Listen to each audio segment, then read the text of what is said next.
16 touchdowns, 19 trips.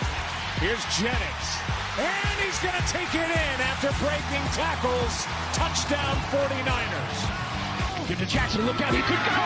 He might go again! Tyson Jackson! Touchdown, Crofton! What a game, boy. Well, that'll do it. It might have been anticlimactic, but it certainly doesn't feel any worse. That's back-to-back state championships for the Sandy Creek Cougars. Got him! Good Brummer here rolling to his right, looking into the end zone late. Got him! Touchdown! Late across the middle, but found his guy, Steinhaus, for the touchdown. Boy, these guys. It's a pretty good quarterback play going on. Has a man open, down to the 7, pulled it in, digging into the end zone, touchdown! There's your guy, Kregel! Yeah. Obviously, it's senior week for us. Short week. Got back late Sunday morning and had our first real practice, a true Tuesday practice today. So I thought the guys came out with great energy, optimism, and excitement about what lies ahead. The game will come quick Friday at 11, so we'll be excited to go try to play our best game. So with that, I'll see what questions you guys have.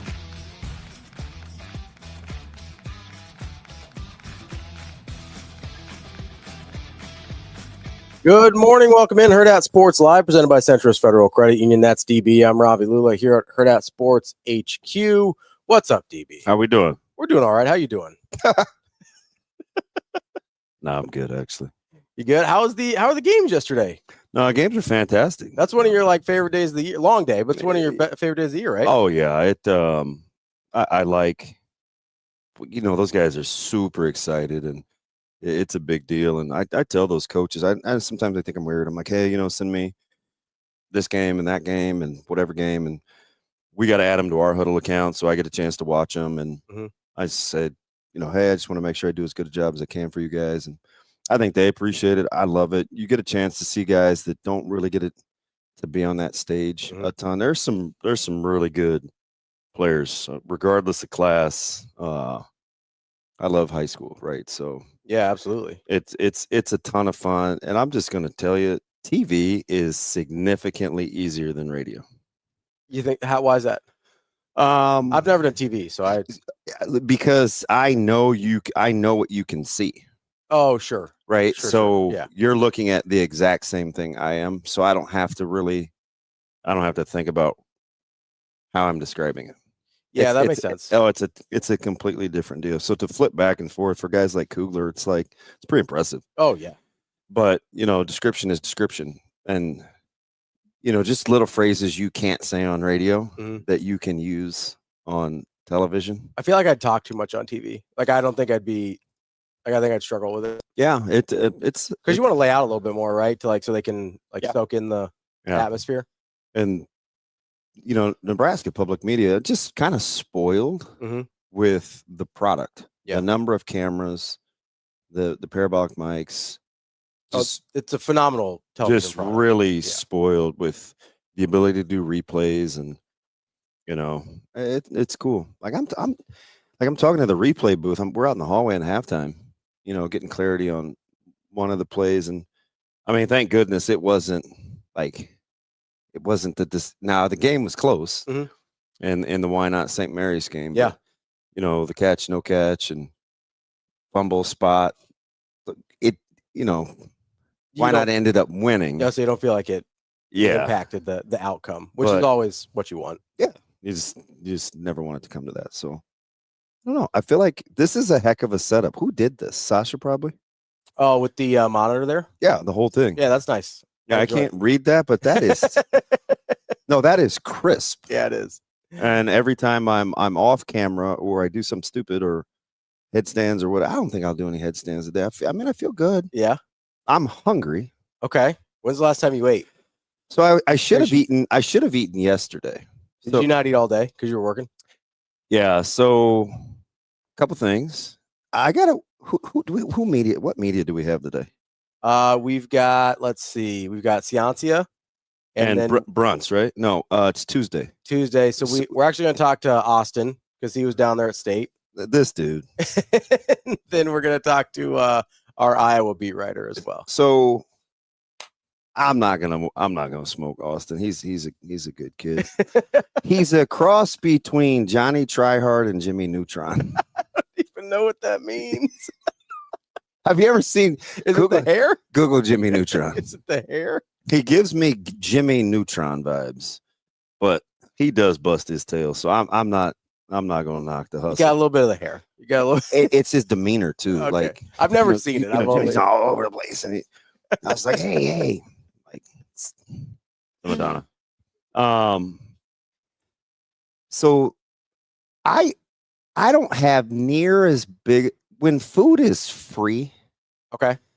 I don't think we ought to complain. But fair. Yesterday, I looked at some stuff. I think it was supposed to be pizza. What do you mean supposed to be? It looked like toast. But it's free, right? And I'm not rocking with it anyway. Oh, so you're not a pizza guy anyway. So in between games, you're gonna be like, this is the most Damon thing ever. So in between games, Caleb wasn't gonna go home. He was staying at the stadium all day. Mm-hmm. And so I'm like, hey, I want to go get cleaned up. I want to hop in the shower again. I want to start, you know me, right? I want to start the day over. I'm going to get in the shower. So he brought me his keys.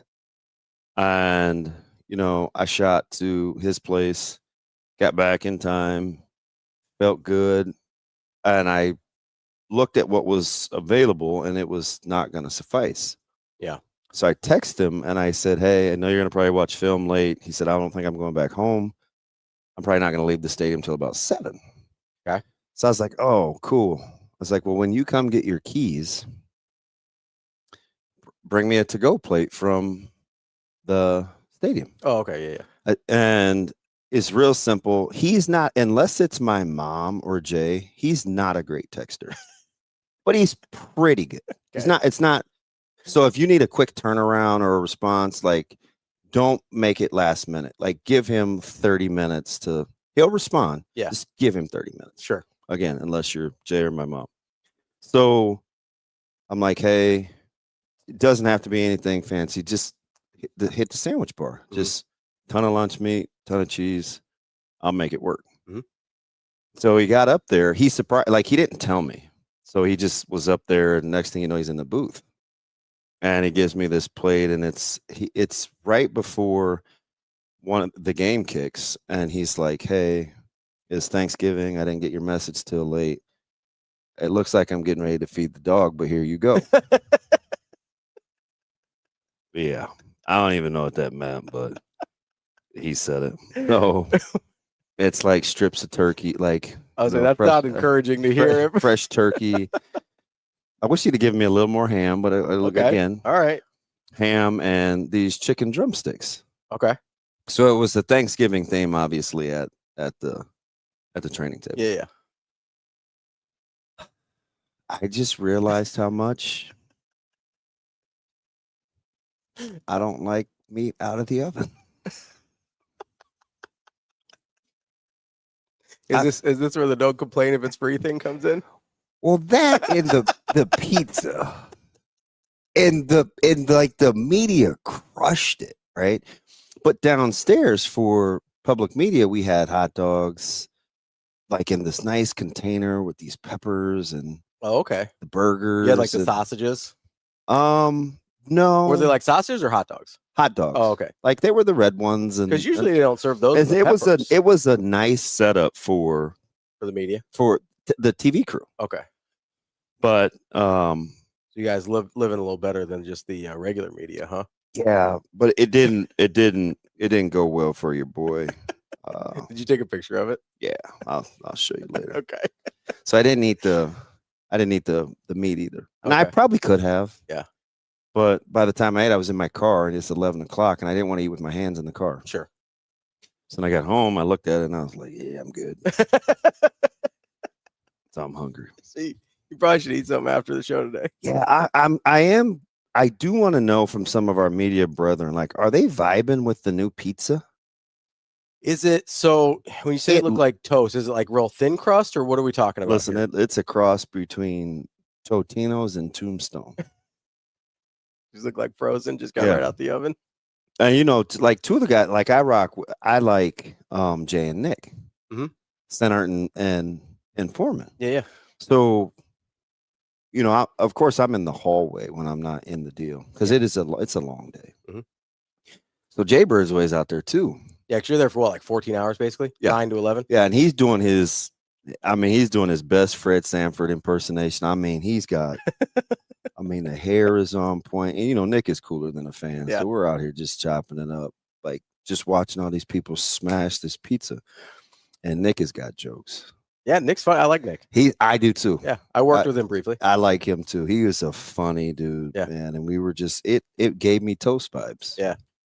And I think he goes, well, I said, I don't like sauce. So he goes, oh no, this would be perfect. It's not a gallon of sauce to be seen. Yeah. So I just want to know, like, do they like the trade-off? Because some of the other media meals, like for breakfast and stuff on Friday, I'm sure it'll be good. Yeah, weren't they doing like breakfast burritos and stuff or something before? There's a lot more variety. Yeah. So and you get more. I'll be honest, I'm a thin crust, low sauce guy, so that might have worked for me. If I've got a lot of toppings, I'm happy. Like it was cheese and meat, like I'm happy. Yeah, it was super interesting. Yeah. So I'm like, oh, that was the trade-off. So It is a little ironic since you're not eating the pizza anyway. You know what I mean? Yeah. So like, who cares? Like, what difference does it make what I think? That's all right though. You had a good day of games though. Yeah, they were really, really good. That Why Not game was ridiculous. So good. Yeah. So, I mean, what was it, 71-60? Yeah. Cotner, like Cook, 20. Yeah. Legit. I thought Brummer, their QB, was legit. That Brummer's the one you wanted to see, right? No. The Deuce for St. Mary's. Oh, the sophomore? No, he's gonna be a senior. Hedstrom.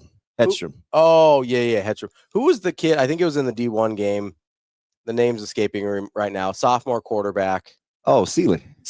That's the one. That's the one I wanted to see. Yeah. Because I'm watching him on film. I mean, I've done this for they're just guys you watch play, and you're like, I wonder how they simulate what he does. You mean the other team when they're trying to scout it? Because that's how I look at it. Yeah. Like, how would we stop this guy? And he's so, and I said this in the open to LP, it's like, he's so savvy and he's patient and he's kind of just the way he can control the deal with his ball handling. I'm like, this dude is good. Yeah. He is way better in person than he was on film, and his film was good. That's how I felt about 22 though for Why Not. Yeah. Cook, yeah. And apparently his twin is legit, but he tore his ACO. Oh, that's a bummer. Yeah, I might have to. Somebody has to. That's far for me to drive. How far is Why Not from here? I don't know. It's towards the South Dakota border. Is it up in the north? Yeah. And I don't get up that way much. I'll say you're mostly Nebraska is south of here, right? Yeah, and I go west. You know, but I go hang out up there. You know. Yeah, I'm checking. They've got a Devon's Den Bar and Grill up there. That's nice. Yeah. What do we got? Trying to get. And you know, I'll travel to go see kids. I remember, like, I'll go just about. I've been everywhere. I'll say you're a driver. Yeah. They are real close to the border. Yeah, I've been to Imperial. I've been to O'Neill. I went to go see Winget and that group at Winnebago. Yeah. I've been to North Platte. Oh man, been to Ogallala. That is way up there. How far is the drive? We're north of Sioux. I mean, we're well north and west of Sioux City. So I like their coach's demeanor. I like Coach Imus's demeanor. Yeah. Yeah. And his son, I was captivated because. Why are you giving me walking directions? He's you know how I complain about the walking about 2 thing? Oh, it's only about 2. That's not terrible. Oh, that's not bad at all. It looks very far on the map, but it says only about 2. Oh, I might go there. Oh, so that's not terrible. I wonder if they just let me loiter. You know what it is? It's because you can take the interstate most of the way, so it's not as bad as like Norfolk's closer, but it takes longer because you can't. I'm gonna hit them up and see if they'll let me just come hang out. Yeah, yeah, that's what I do. I mean, I don't want anything. Yeah, I'm not super. Can I just watch your practice and stuff? I was talking to Sean Buchanan over at the packing plant. Yeah. And I was like, "Hey, when can I come back over?" Was that the one my boy works at? Yep. Okay. Yeah. Yeah. Yeah, he's big time there. Is he? Oh yeah. Yeah. That doesn't surprise me. Yeah. He's from being a star at baseball to like running distribution centers. He's a smart guy. Like he's quiet, so he's like kind of unassuming. So people don't like necessarily understand. Yeah. He's a smart guy. I told you when I met him a couple times back, I go, "What are you doing here?" It's like my buddy brags about how far he saw you hit a baseball. More how hard he would smoke those things. Like exit velo wasn't a thing back in 05, but my dude had it. It wasn't just a Miller North thing? No, like I remember, so I went to we got it. You're talking about Connor Gillespie. Yeah, Gillespie. Yeah. So yeah, we were just hadn't said a name in a while, sorry. No, he was there's two that really stick out in my mind. One was he hit one in the state championship our senior year at Rosenblatt, which like it was hard for high school kids to get a ball out of there at Rosenblatt. We scored all of one run there. And he hit that thing about halfway up the stands in right field. And I was like, oh dear God, that was a bomb. And then there was one when he was at Wichita State, he came back up to play Creighton, and he hit a ball up the middle against Creighton that was just an absolute laser. Piss rocket. Yeah, like it was a piss missile. And so that was the thing with him, was just like how hard he is. He was a line drive, gap to gap guy more than anything, but he had a little pop in high school too. Yeah. So I told Sean, he's like, he works. Yeah. Like, even though he's like the guy, like he works. I love the way, his customers, his staff and stuff, they always say goodbye to him. They're punching out their time cards. And it's like, well, what do you want? I don't know. I just want to watch. I want to see how the business goes. Yeah. Because that stuff interests me. Sure. Les is always giving me updates on beef pricing, and I got my man Zickman. He sends me these messages on like the fear factor of buying beef and consumption, because I always ask him about like margins and how they know what to do and where we at with processing and slaughtering. And I'm so dumb, I take my act on the road. So I'm getting out of the car yesterday in Lincoln. It's early, and a couple of these guys, I can hear them say my name, right? And I'm like, oh shoot, here we go, man. It's early. It's like we just started. We just I just rolled in, and Zoe had left her backpack, so I had to go back to her school at once I got the backpack from home. So I'm already pressing it. Not super happy, right? And so, because I walked in the truck to get my credentials, and like the public media crew clapped.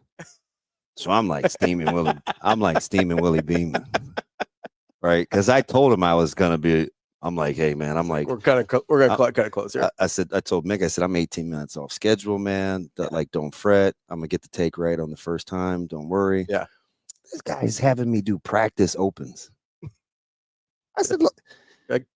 Listen, it's one take DB. Let's roll. Hit the talk back button. I said, Mick, what are we practicing for? We're practicing at 9:40 to do a live open at 10. Like, let's just do the live. And Mick's the type of dude that'll give you the finger. Shut up, man. We're practicing. This is for the guys in the truck, not you. I was like, damn. Talking about practice? My bad. So I get there, and these guys are kind of waiting for me. Yeah. And I read his hat, like right away. Because you know me, I'm coming from across the street. I want to know what I'm walking into, and I can't see, but I can see far away. So it said Foxhoven Angus. Okay. And I knew their quarterback was a Foxhoven. Yeah. So I'm like, oh shoot, gotta be family. So it was like super disarming. Why we end up talking about beef? We barely talked about the upcoming game. We're talking about beef. Because you got some very specific interests, DB. And he was like, oh man, you're gonna have to come out. And I was like, don't put me. I would say don't tell him that. You will come see a cow get processed. Yeah, I will. I will go out there. I'm going to Why Not? That's where I'm going. I need to talk. I want to like go to work with Les for a day. Not Lauren. I don't want to follow Lauren on his job. No, I will follow Les. Who do you think's the nicer of the two? Les. I think Lauren looks tougher. To do the part of the business that Lauren has to do, I think you have to have a certain demeanor. Yeah. Yeah. That's a good point. Yeah, but so he's just really funny. and he's smart too. So I like that stuff in the Yeah. business. Now I don't want to see you capture. Yeah, I don't need to see that. Yeah, I don't either. But it gives me Penn State vibes too, because the minute we got out to go over to the stadium, I'm like, God, it smells like cow bleep. In State College? Yeah. The minute you get off the bus to go to the stadium, there's a farm like literally across. It would be like putting Nebraska, the university, in the middle of like Aurora. Right in the middle. There's it's like there's nothing. And Mackay, he got off the bus. He's like, "You smell that?" I was like, "Yeah, man. Thanks." What's it? Smells like money. He says it smells like home. It smells like opportunity. I was like,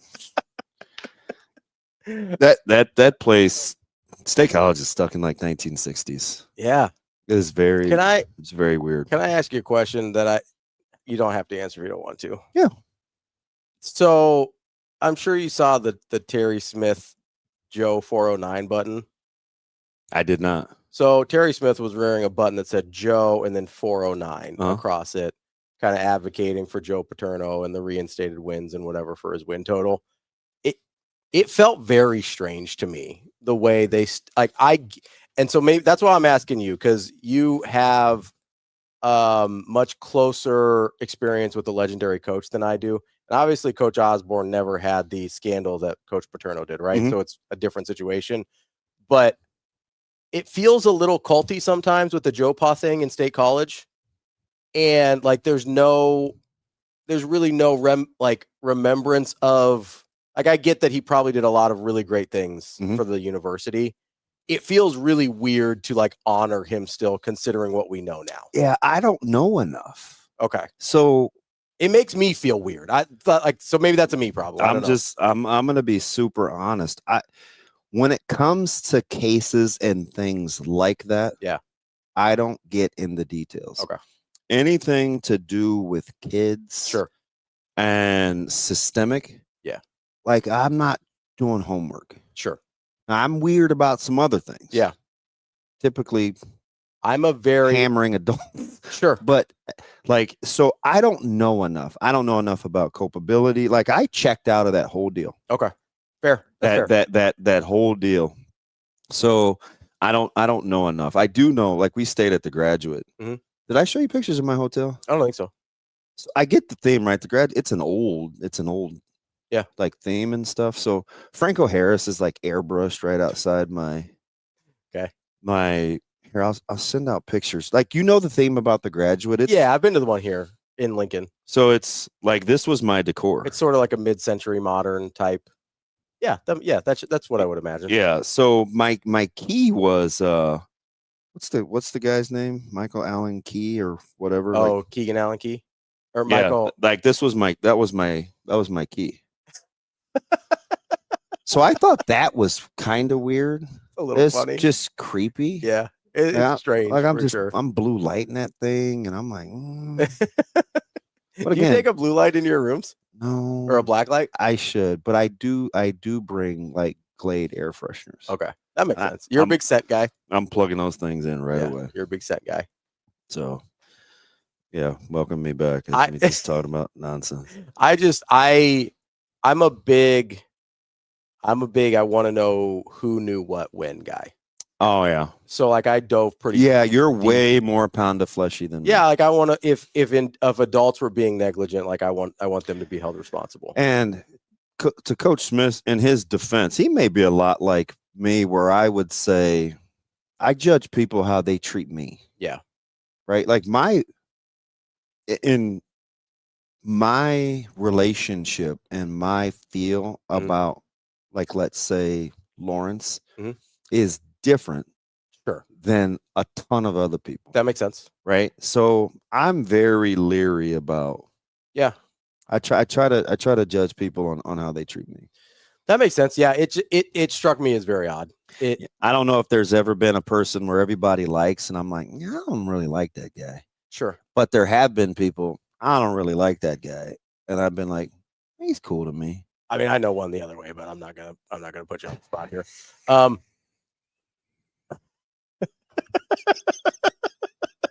Boy, you are wild. How about me yelling at Shane this morning? I was like, "Hey, am I supposed to be over at headquarters?" He's like, "Yeah." I was like, "What?" It's like, "Yeah." You guys doing a little John routine? I never turned in. I did a U-turn right as the open. So you were yelling from the street?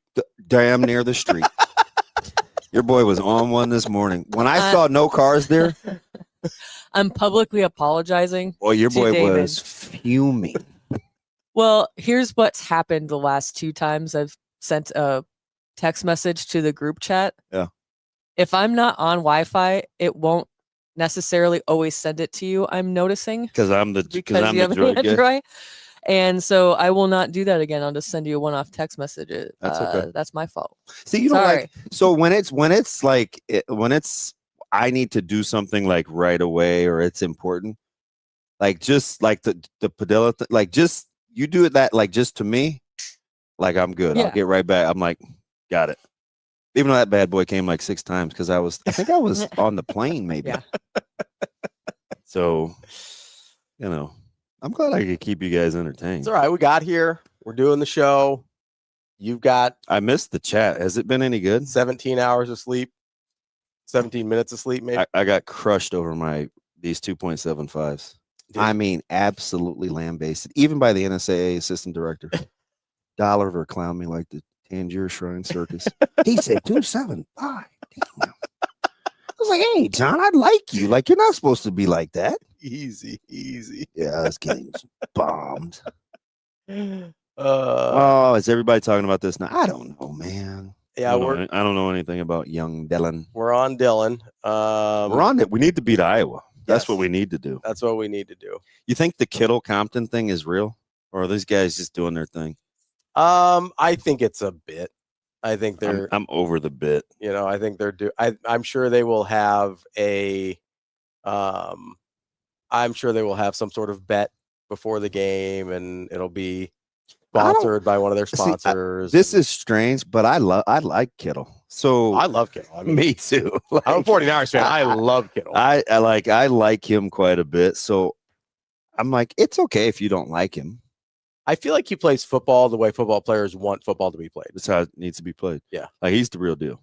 And he's also, but he's not like he also has the stats to back it up for either the Yeah, stat nerds when or- we're yeah. we can be boys later. When we're playing, I'm not with you. This is how I am.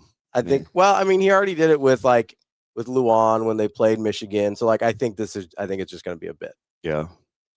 Sasha, full disclosure, for the first time in probably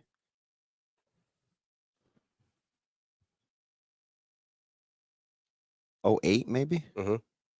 Yeah, '08, infamous meltdown. I dropped a huge expletive in the hallway downstairs. So if you get a business complaint, I'm telling you, at the top of my lungs.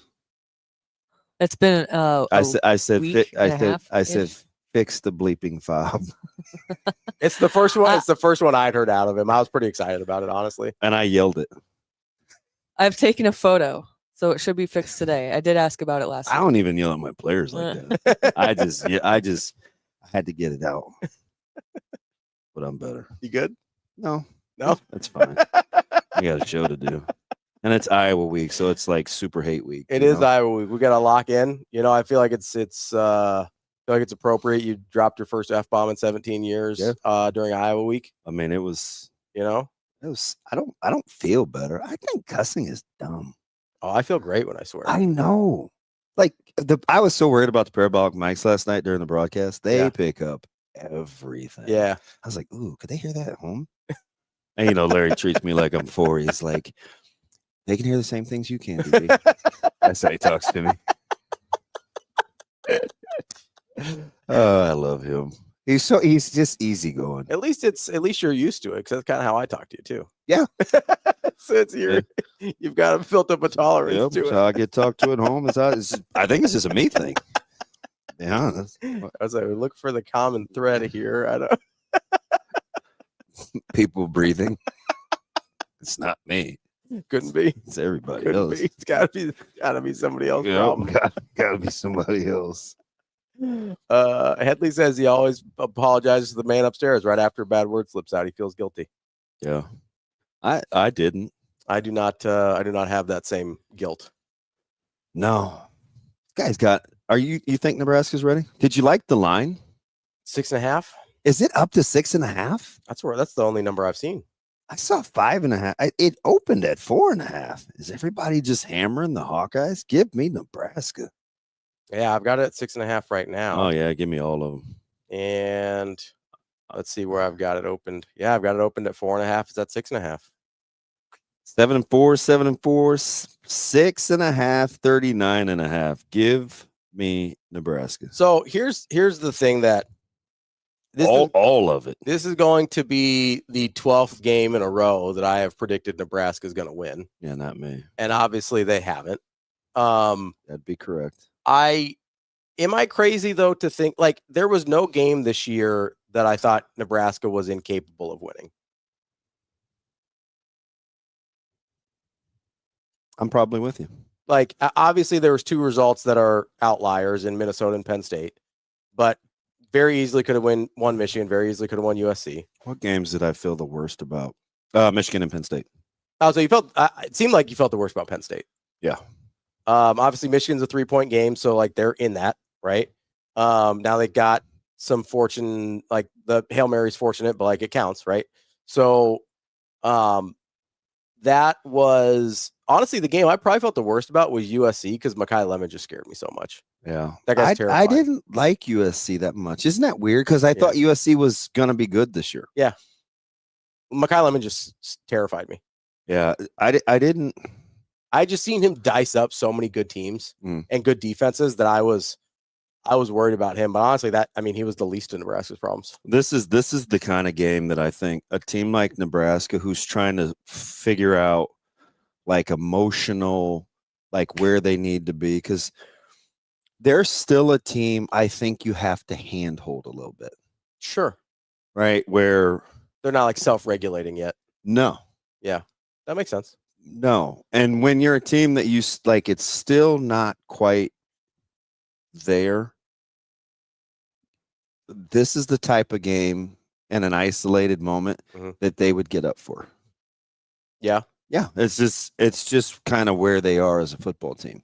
They've also typically responded pretty well to getting their head beat. You have, 75, 80% of the guys like that, you could turn your back and say, go do this, and it'll be fine. But you still have 15, 20% that they might want you. Checking it out. Try and get the easy way out. So yeah, you're gonna get the ebbs and flows. And most of the guys that I would guess in 75, 80% are super young still. Yeah, and they're still at a point where they need, like, their guys have to be guys, and if they aren't, they cannot win. Yeah. Yeah. So their margin of error is not big enough. No, it's not. Yeah. Like, you need, like, for a guy like Van Poppel. Has to be a dude. He has to play well. Yeah. Right? Yeah. Gabe Moore has to play well. He has to play well. You need Keona to play against Javen, right? Yeah. Has to play well. Yeah. They have almost no margin for error at the second level. Yeah, Shavers has to play well. So when you're still kind of in that deal, you're going to get. I mean, Nebraska had the ball for 30 minutes, and we keep talking about how they got bludgeoned. Yeah. They had the ball longer than Penn State. And they moved the ball. So decently. It's like, I don't know. We keep saying that because of how the score looked, but it seems interesting. I thought Coach Rule brought up a good point yesterday where he goes, it's 10-3 with 4 minutes left in the half. And even having rewatched it, it didn't feel that way until he said it. And I was like, oh, I guess it really was. So I think, and not to revisit it, because Caleb was like, we're moving on, man. The Iowa Hate Week. So who you clenching your fist at, bro? By the way, that's TMI. This dude had, so we're very similar. And so he likes things particular. So his water pressure is fantastic. And so it's like this light, and I'm doing my thing right, and I'm like, golly, this is hot. And the varying degrees of the knob were like millimeters. You move it like a millimeter, it goes. And I was like, freezing. it's burning my skin off, right? So I was like, oh, and I look up, and there's like hair that you have to like jump up for, and I'm like, how in the world does a 5'11" 3/4 dude have hair like way up here? And so I know it's weird, right? And here goes the forensics guy, and I'm like investigating the crime scene, and I'm like, if my son is this dude when he's washing his hair, like, we can't hang out. So I wanted to know. Yeah. You're like, hey, what's going on here, bud? I didn't have the stones to ask him because I didn't want to know the answer.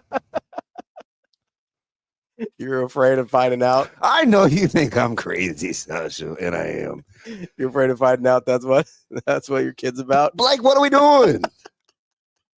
When I cleaned it, yes, I cleaned the bathroom. I was like,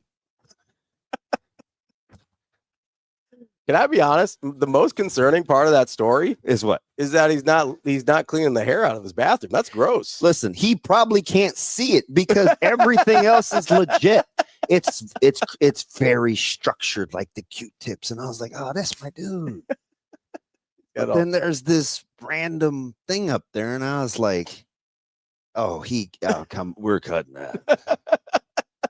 Not gonna be this guy in the gotta go see D Knight, get that thing cut. Man, I don't even know where I was going, except for the fact that I'm not supposed to say anything about Penn State because he balled his fist up at me like the little dude on the cartoon. Arthur, we're moving on. He's like, we're playing ball, man. I was like, all right. And I knew I was in trouble too, because I asked when I came to get the key, I walked over to the complex. Mm-hmm. And I said, hey, what time are you going home? He's like, he looked at me like I was short. He said, I'm locked in. It won't be until about 7. All right, bud. Okay. Whatever you say. Keep that same energy when you're hungry and you come home. Yeah, it was for I'm locked in. Figure it out. I'm crazy. It's fine. Don't worry about me. I almost want to text Caleb right now and just be like, I'm locked in. Text him. Be like, hey, how long you stay at the stadium yesterday? For real. 13 hours, I'm thinking. 14 maybe. I'm going to say, your dad told me to tell you that I'm locked in. That's what he says. He's going to say facts. I told you, I tweeted something about him one time, and he goes, this is rat poison. What are you doing? I know. I'm like, and then you got mad at us. I'm like, are you brainwashed? He's brainwashed. That's the negative term for culture. Brainwashed. Were you just about to go in on Joe 409? Yeah.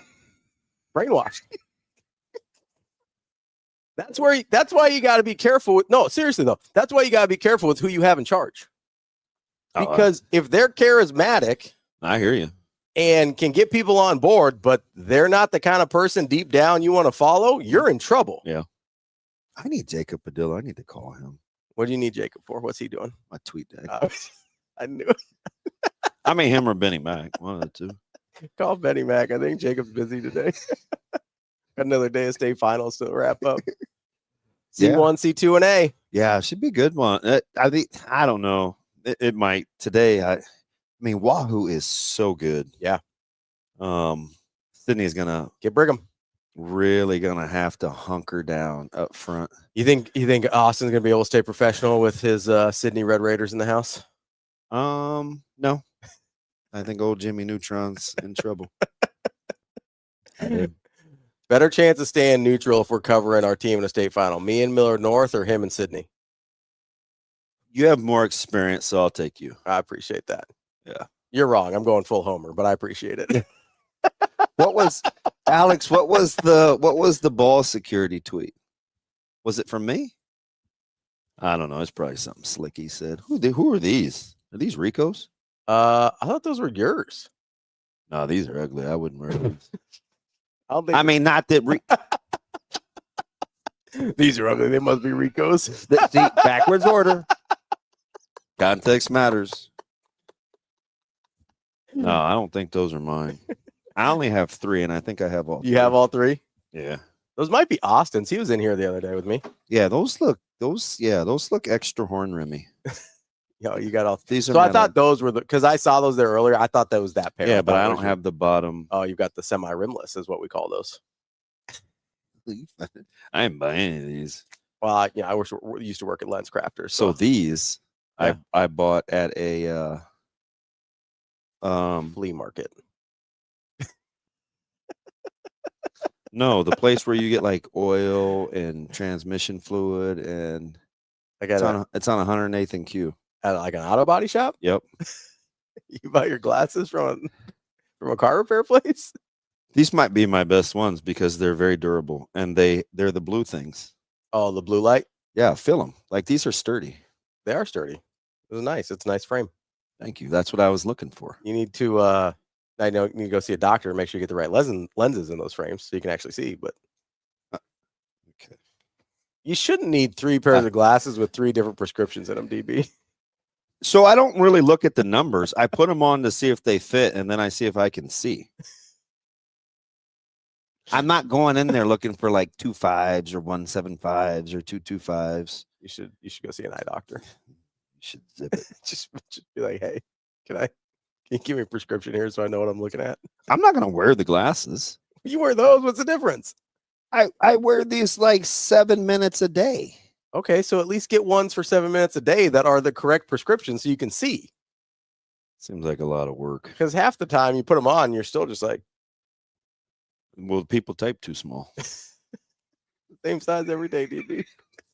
It's somebody else's fault. You know that. Yeah. Well, you did play with Scott Frost. Probably some bad things rubbed off. All right. That is the first segment for today.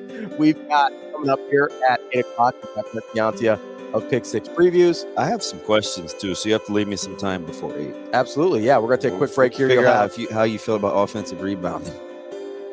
Yeah, they should probably try some of that at some point. Dude, my man Glenn. So Glenn, you know I like Glenn, right? I love Glenn. Glenn's the best. Glenn walks over to me. You know his demeanor. He's very quiet. Yeah. And I've got Creighton Baylor on. We're talking about multitasking. The game is on. Yeah. So Glenn barely says anything. He passes a lot of notes. He's really good. He's a really good statistician. He walks over during a timeout during the game, the high school game, and he goes,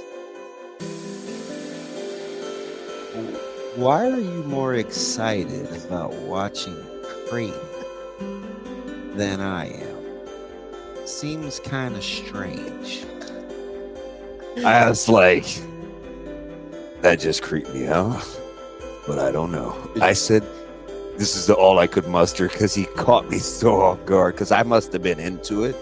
And I go, I love Coach Mack. I knew it was going to be a Coach Mack. You're like, I love Coach Mack. And he goes, so do I, but that's weird. I was like, wow, I'm going to have to clean it up a little bit. I don't know, man. Boy's emotional. Let's take a quick break here. We can you can ask me whatever questions you would like to ask me. We'll have about 10 minutes before Brett Ciancia, and then we will continue with the rest of the first hour. That's DB. I'm Ravi. Lulla. It's Hurrdat Sports Live.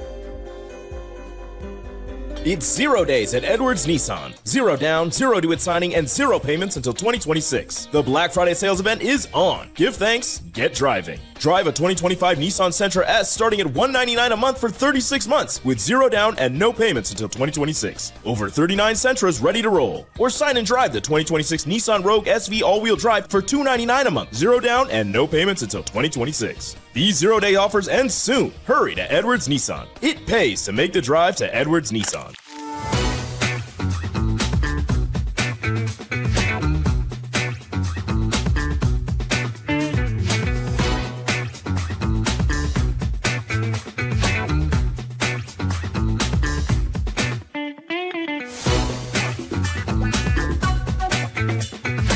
Nebraska leads the nation in All-Americans in volleyball of all time. Can you tell me what number that is? I'm going to go with 60. 60? You want a hint? That's a pure guess. 107. Is it in the 20s? It's in the triple digits. Oh. Huh? Who was our All-American from last year's team that graduated? Extra hint. Lexi Rodriguez. It was Lexi Rodriguez. Good job. You got that one. Good job.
Aspirations can drive us. Sometimes a simple gesture is what fuels the pursuit of a dream. When it's time to make your dream a reality, we are here to help.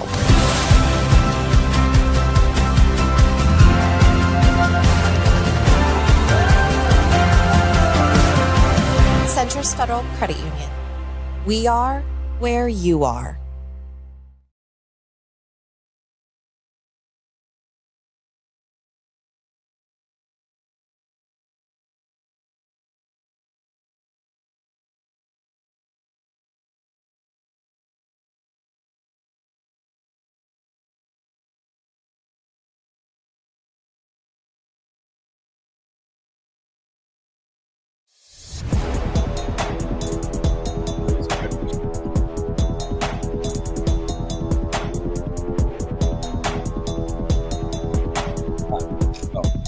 Welcome back to Hurrdat Sports Live. That's PM Ravi here at Hurrdat Sports headquarters. We got Sasha producing today. Always a pleasure when the boss is in the booth. I feel like that's not what you wanted to say. What do you think I wanted to say? That's kind of funny. I don't know. No, not that. I will say some people in the chat did not love your bump music there. So it was giving me weird vibes too. I felt like I was waiting for a massage. So I just played that because it was at the top of the list. I played the old stuff. It went something like this: cruising down the street in my 6'4". That song did not give that vibe. But that's what she said.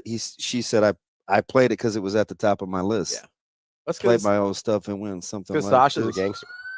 Yeah, her and Easy. By the way, do you get the Mr. Rogers AI on TikTok? Yeah, there's a lot of him and Bob Ross together on my TikTok. So I feel bad because if I sent that to you, which I think I sent you a few, I may have screwed it up because now you're gonna see it.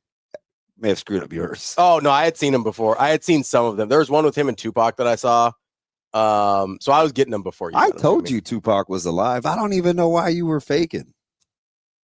Yeah, I thought you said he was in Italy though. What's he doing with Mr. Rogers? No, I told you he moved. Oh, he moved. Yeah, he's in New Zealand. You know, Fred's not with us anymore though, right? Yeah, so he does the Fred thing with Mr. Rogers to throw everybody off his scent. Okay. So you guys both think they're not with us. Only one of them is not with us, and it's Fred. It's Fred Rogers. Correct. The GOAT. Yeah. You know. Are you a big Mr. Rogers neighborhood guy? No. Thought he was weird. So asked my mom. I was never a Mr. Rogers guy. Sounds like he was like an impeccable human being, though. Yeah. Do you know what it was? And I'm so shallow. It's the same thing about Walter Payton. I just aesthetically it didn't fit my eye. Not a big sweater guy, huh? Nope. You having a hard time with me this morning? Well, I am a quarter zip guy. Okay, it's just like the button-up sweater. You didn't. Yeah, not doing that. Okay, that's fair. And he wore like, I guess they're popular now. Like, what was with the whole kids thing? Like, Yeah. he never wore like real tennis shoes. Honestly, the shoes is what got me because I'm not a fan of like either wear like sneakers or tennis shoes or wear dress shoes. I don't like the things that try to be like in between. You know what I mean? I'm with you.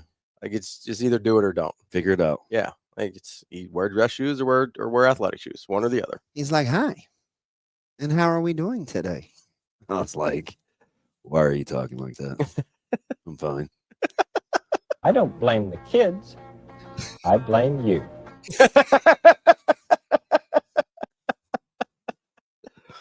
Yeah.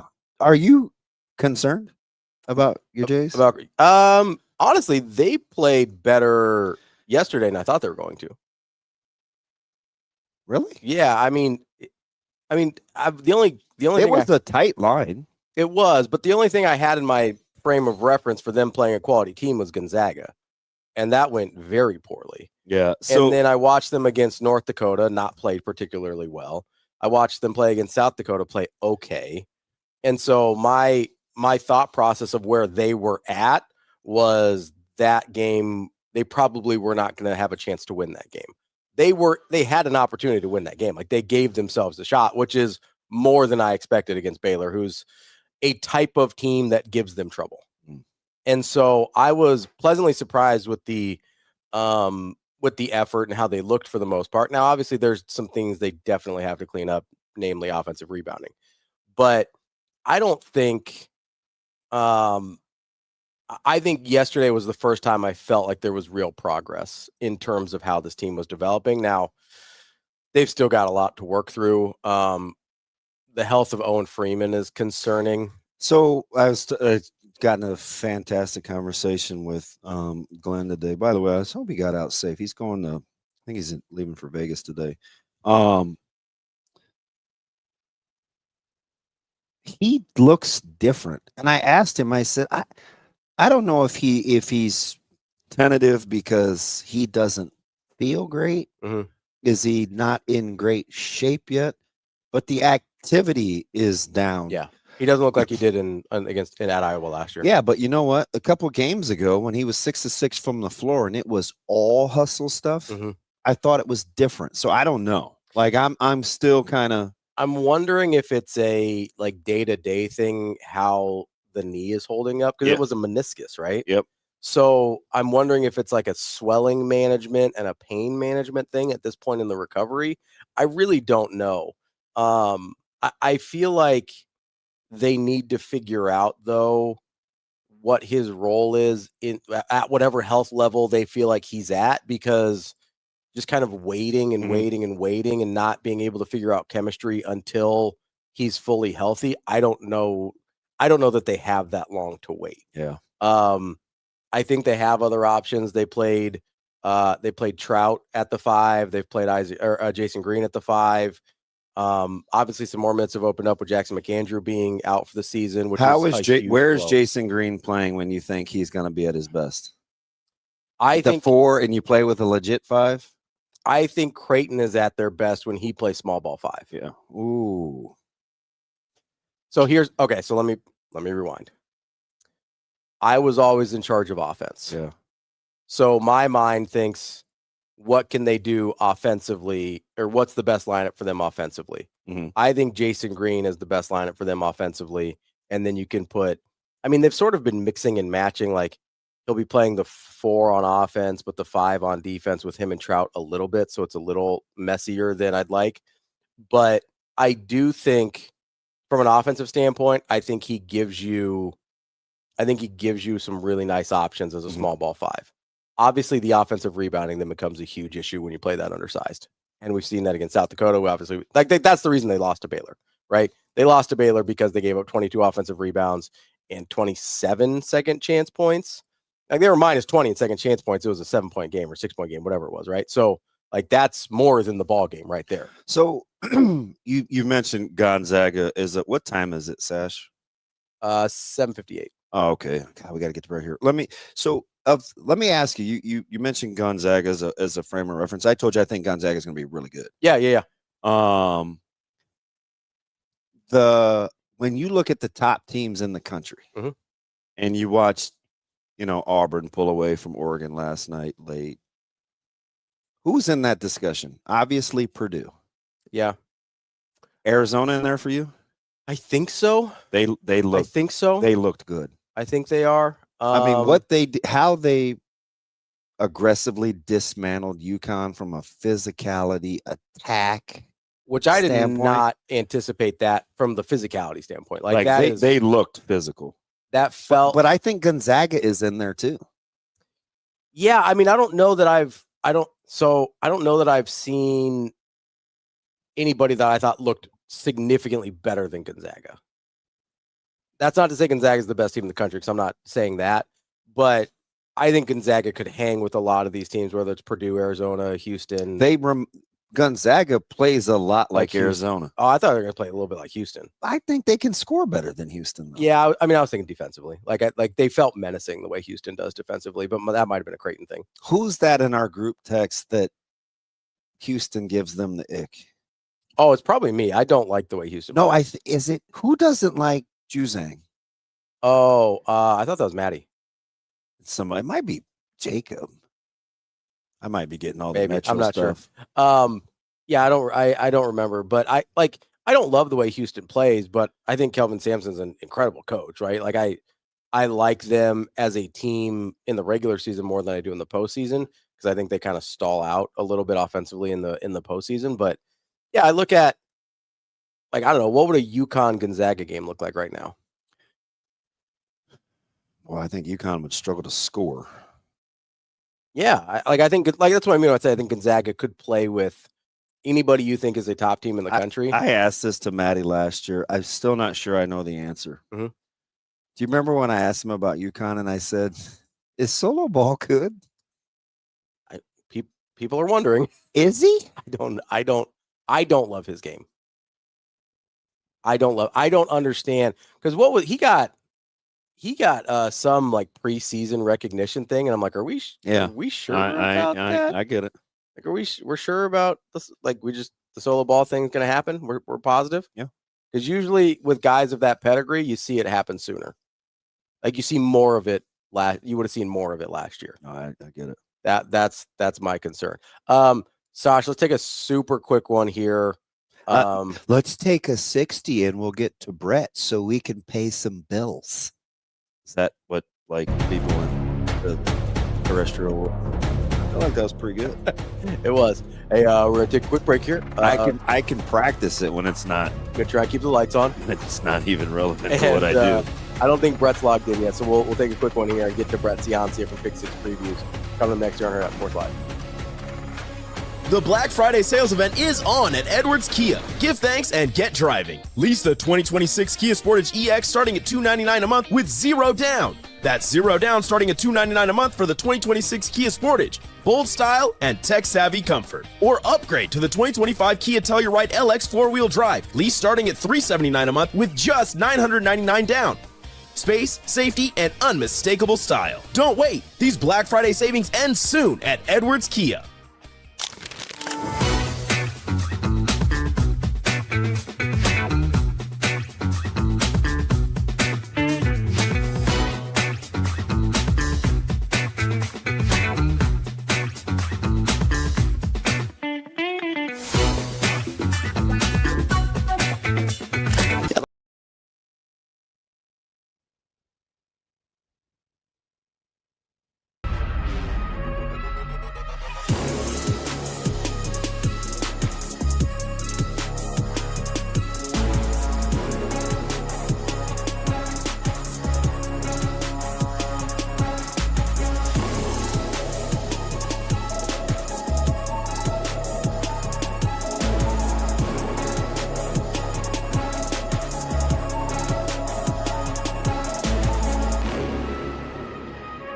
Welcome back, Hurrdat Sports, live presented by Centris Federal Credit Union. That's me. I'm Ravi, Lulla here at Hurrdat Sports Bar. Oh, not at the bar, bro. Almost made it the whole show. Almost. No, we still. No, and I ain't close. Like, You shot your shot in the first hour. You got no margin for error now. It's 8:03. We're we're in the second hour. Doesn't count. Let's talk to our guy Brett Ciancia from Pick Six Previews, joining us now. Brett, how are we doing this morning? Morning, guys, and an early happy Thanksgiving to you and all the listeners. Yeah, thanks for having me on. It's rivalry week. We have a lot at stake coming up this weekend. Yeah, it's around here. It is very tense with the disdain for Iowa, with Nebraska coming off the heels of how they played against Penn State. I'm not so sure it's as transitive property as that. But what do you think when you look at what transpired at State College versus what you think could happen in Lincoln? Well, a little bit of bad luck with how all of a sudden Penn State was the playoff team we all expected they were going to be. It just, I don't know why it took till week 11 and specifically this game, but they played like the team we all thought we were signing up for back in August. The star running backs both shined. You had Katron Allen break the Penn State career rushing record. His co-running back there, Singleton, broke the touchdowns record of Saquon Barkley.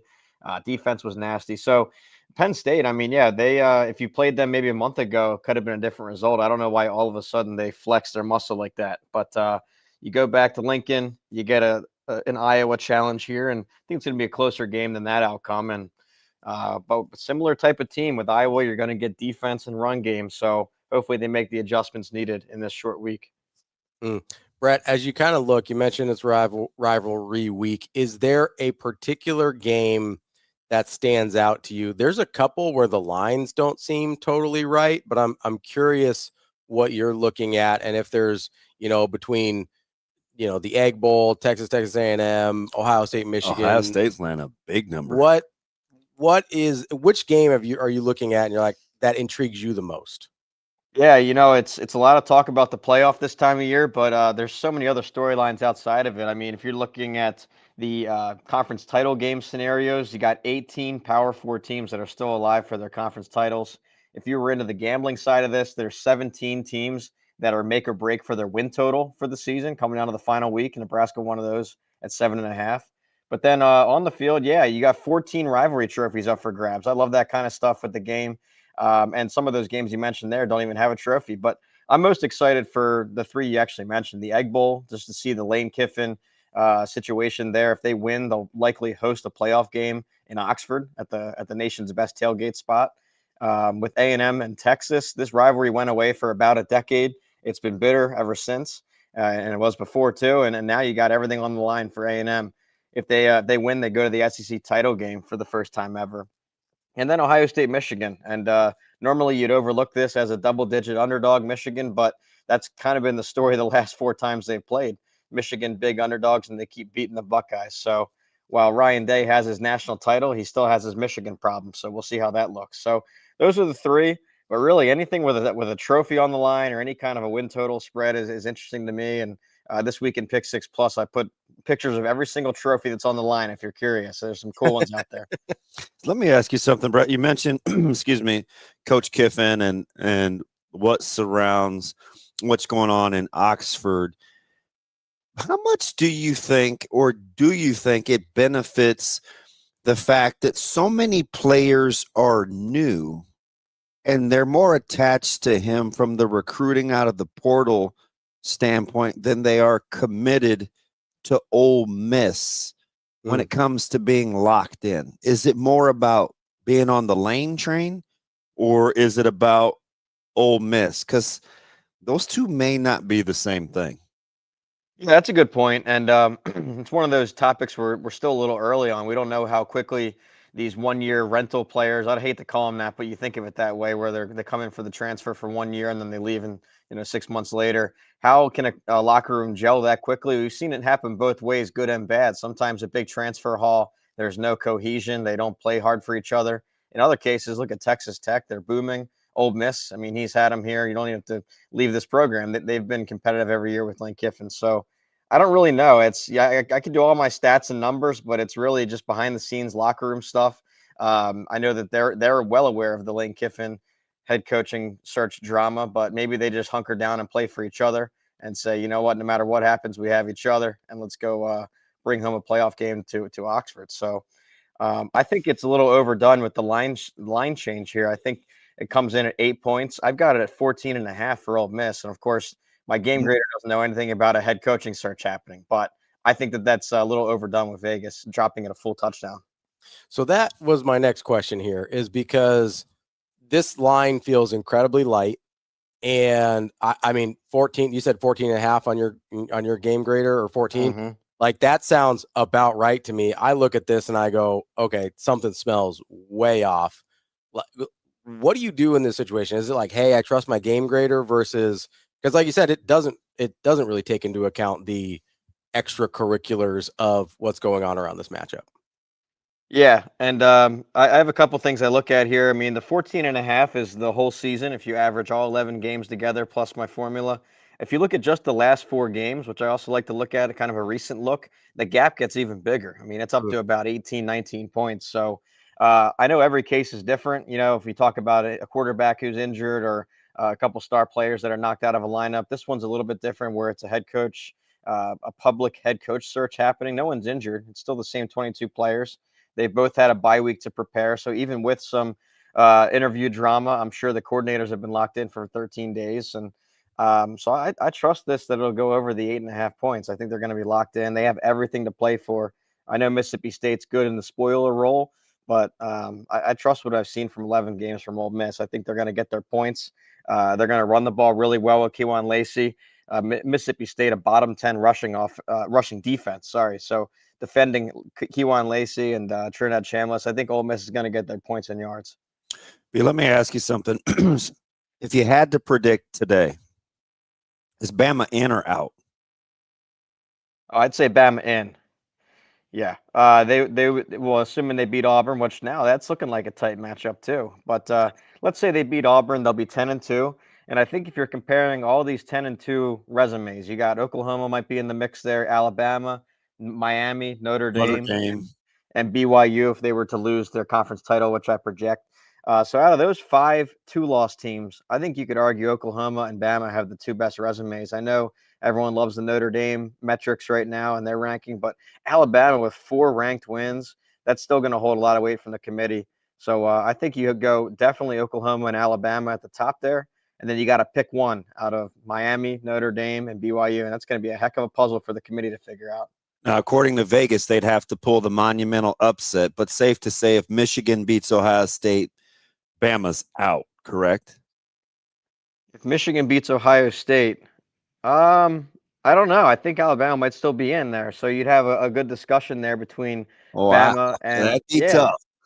That'd be tough. Now, I'll tell you who's definitely in will be Oklahoma, because they would have head-to-head over both Alabama and Michigan. So they have both head-to-head cards. You lock them in. I don't worry about Oklahoma. Oklahoma wins out. I think they're in. Oh, I agree. I think that, like I said, out of those 5 teams, they would have the most compelling resume given those head-to-heads, and they had the hardest schedule. I remember talking back during the preview magazine and back in August, we were calling this one of the hardest schedules that we've ever seen. It was them and Florida from the SEC had the hardest draws of all time. So for them to go 10-2 and get some impressive wins there, going into Knoxville, going into Tuscaloosa, they definitely deserve.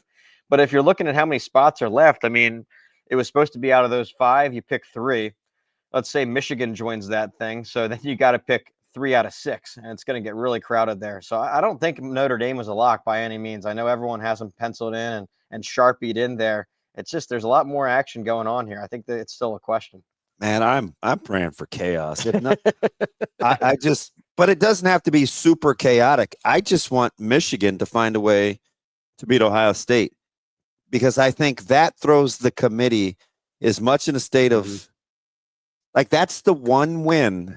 It beats every other win. That would really shake this whole thing up, where they would have to let you know what they think is the most important in terms of good wins or bad losses. It would clean it up the most, I think, if I wanted to know what the committee values. Yeah, and that's one of the frustrating parts I've had about the committee era of college football playoffs is just it seems like their logic changes year to year for sure, but then even week to week sometimes. I mean, they'll come out and say that they're going to reward Utah for their good losses, but even though they don't have any ranked wins, but then the next year it'll be about, well, they went out and challenged themselves with ranked wins. So I don't know. It's very confusing. That'll throw a wrench in there. And I'll tell you what else it would do. It would throw a wrench into the Big Ten title picture too, because if Michigan wins and they get a little help of either Indiana, which that's not going to happen, but if Oregon loses, then Michigan would go. If Ohio State loses, Oregon goes. It's a whole mess here. And talking about tiebreakers again on Pick 6 Plus, I have every title game scenario. Guys, I thought we were done with calculus. I feel like I'm back in high school with this. It is so complicated, all these ACC scenarios, and but you're right. Michigan would throw a big wrench into this whole puzzle, not just the Big Ten, but the whole playoff system. Okay, so tell me, we're talking about head-to-head matchups here. Who has the best shot of pulling the outright upset? Auburn over Alabama, Michigan over Ohio State, Texas over Texas A&M, Georgia Tech over Georgia, or Mississippi State over Ole Miss? I think I'll go with the A&M Texas game. Me A couple too. reasons why, and first off, it is in Austin, and they're out of the playoffs, so this is their Super Bowl. This is their everything. They've had this circled on their calendars for over a decade. The first time hosting A&M since the Colt McCoy years, so they're going to be fired up in there. But then also with Texas, I watched their game against Arkansas. This was Arch Manning's best performance so far. I mean, I know it took until the 11th week, but he was really wheeling and dealing, stepping up in the pocket, extending plays. Deep ball, short game was accurate. They really played well. I know they gave up some points, but the Texas defense can be trusted over the course of the season. So I think you have a complete team. You have Arch rounding into form at the worst time for A&M the week before they play. And so I'd be concerned if you're the Aggies right now. And a loss would knock them out of the SEC title game too. So there's a lot at stake there. So let me ask you this about Texas A&M, because they give me a lot of Indiana-esque vibes from last year, where the schedule maybe ends up being a little bit softer. And I know there was real discussion last year about Indiana getting left out after they took their loss. Is there any danger of that for Texas A&M, or is it, hey, it's a one-loss SEC team, they're automatically in? No, there's some truth to that. I think they're a shade above Indiana last year just because of their non-conference. They did go into South Bend and win. I know that was back in September, and I know according to Notre Dame fans, those games don't count all of a sudden. September and August, they don't count. That's preseason for some teams. I thought maybe they weren't counting it because of the holding penalty, but that's true. Hey, I'll give you that. Let's call it a 50-50 toss-up game, because that game came down to the last. It was a kickoff return at the end. It was wild. So even if you call that a 50-50 game, that's still impressive for me. But yeah, you look at their SEC draw. 4 teams they beat have fired coaches. I mean, Auburn, Florida, Arkansas, LSU. These are some of the worst teams in the conference. Then bottom place, Mississippi State and South Carolina, both there with one win in the conference. And then Missouri. That's their signature win is Missouri, but they've taken some losses now. So they are coming in a little bit untested. I agree with you. They've had some margins of victory, but they've had some close ones too. So this is by far the most talented they've played in SEC in their SEC slate. So that's a good comparison. Hey, JMU or North Texas? I'm still going with JMU here. I think their path to 12-1 is a little bit cleaner, and it just seems like the committee they really look at the loss number a lot. Now, James Madison's loss has lost a little bit of luster, if you can call it a good loss. It was Louisville by 14, and Louisville at one point was in the top 10. That has now fallen off, but I'll go with JMU. I just think this AAC is going to continue to beat each other up. They still have the title game, which will be tough. So that one, every time I pick an AAC team, they lose. I'm going to just stick with JMU. What's the Big 12 picture look like for you? Big 12 is all about Texas Tech. It's a team I got to see live in Lubbock, and this is just one of the most talented teams in the country. Could be the best defense in the country. 3 All-Americans in consideration. You got Jacob Rodriguez at backer, the nation's sack leader David Bailey off the edge, and Lee Hunter at nose tackle. I mean, this defense is championship caliber. The offense is waking up too now that Barron Morton is healthy. Cameron Dickey's a tough runner. And all that oil money was put to use in the trenches too, the D-line, the O-line, and the receivers. So I think you have a really complete team that could go a couple rounds in the national bracket. But in terms of this Big 12 title scenario, it's Texas Tech and BYU. They win and they're in. It looks like it's going to be a rematch of the game I was at there in November. Or if Arizona State loses, they both go. So that's kind of where it's at. The only chaos scenario would be if BYU loses, Arizona State wins, then the Sun Devils will go rematch with Texas Tech. So it's kind of more straightforward there. They're 2 heavy favorites. Tech by 24 is the line, and BYU by 17. So barring a double-digit massive upset, it looks like a Tech BYU rematch. Let me ask you something, Brett. Excuse me. Given the quality of opponents played, how does your model rank the defenses of the Buckeyes, the Sooners, and the Red Raiders? Seems to me like Oklahoma's the best of the bunch. Yeah, and you could argue all three of them. Ohio State number 1, Oklahoma number 2, Notre Dame number 3, Texas Tech number 4. That's how I have it. Miami number 5, by the way. Those are my top 5, and really it's a top 4. Very clear cutoff. It is opponent adjusted, these numbers. So, but yeah, you could argue all three, and they each excel at different things. Ohio State just smothers their opponent. It's less snaps per game. And they've had a lot of time with their backups in the fourth quarter. Might even look a little better. And once we get to the playoffs, when they're going full game, Oklahoma, their interior defensive line is nasty, and all of a sudden they're creating turnovers. They were kind of quiet in that department earlier in the season, but now they're takeaway crazy. Notre Dame, just a suffocating team. Some of the best cover corners out there. Leonard Moore could be the best cover corner in the country. And then lastly, Texas Tech, I just talked about, just star power at every level, championship caliber looking. So those are the 4, and I'm glad to see so many elite defenses this year. And that's been one of the cards of here, the calling cards of winning a playoff title. You think of the Georgia teams, Ohio State last year. It's all about defense too now. So keep an eye on that once we get to the national bracket. So I get it, Brett. The caliber of competition and the quality wins aren't great. But what does the model say about Oregon defensively? I've got them there at 6th. And I think what they did last week against USC was very impressive. I know they gave up 27 points, but that was still below USC's averages. You're talking about one of the best offenses in the country. So in the opponent adjusted number 6 overall, number 2 passing for Oregon. That's comparing the quarterback rating that they allow versus that opponent's average quarterback rating. So doing really well against the season averages. So I agree with you. And also with Oregon, offense and defense, they're down a couple starters. If they get healthy by the time we play this playoff, I mean, they are going to even look stronger and more experienced with 15 bowl practices. It's a young team. So Oregon their value is going to continue to increase as we get closer to the playoffs. Okay, so I know you said all of the scenarios for the ACC are in the Pick 6 plus. So I'm not going to ask you to go through those, but what is the most likely scenario for the ACC to play out? Yeah, most likely a couple teams are winning in. So Virginia over Virginia Tech in the Commonwealth Cup, if they win, they lock up a spot. And SMU, if they were to go beat Cal, they're a 2-touchdown favorite, and Cal just fired their head coach, Justin Wilcox. So they're going through a mess, fresh off of a blowout loss to Stanford. So both Virginia and SMU as double-digit favorites. If they win, that's your matchup.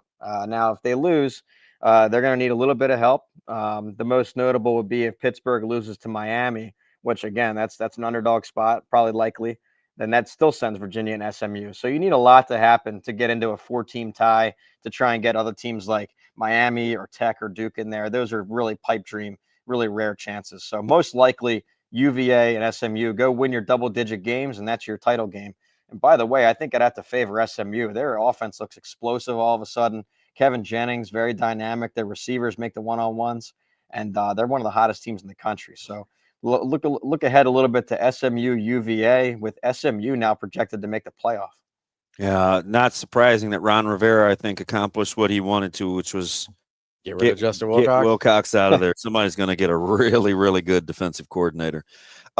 More apt to get one of the openings, Lapoy or Wilcox, in your opinion, if they're going to be on the move, Brett? Well, I think with Lapoy, and same with Will Stein, the Oregon offensive coordinator, both the Oregon coordinators, I think they're going to get a big deal sent their way. And I think that they've been Colin Klein offensively if you're going to throw in OCs. Oh yeah, he's done a phenomenal job too. And I think that they're all ready for the next step. Now, Wilcox, it's easier to go from head coach down to coordinator. I think somebody, like you said, is going to get a great defensive mind. That's one thing about Cal. They've always had a solid defense out there. They've sent guys to the pros from that side of the ball. It's just you can never pair it with a good offense. And it just a lot of one-score losses by Cal over his tenure too. So I think he was better than his record showed. Agreed. Especially given the resources he was limited by out there. So I think you have a good football mind with Justin Wilcox. I've enjoyed talking to him over the years. So look for him to get a role like you said. I would look at these Oregon guys, though. I think these are the up-and-coming coordinators this cycle that someone's going to get a great new head coach. And who has learned under Dan Lanning how to recruit, how to get the transfers in there, how to rally a team. I'd like both those guys.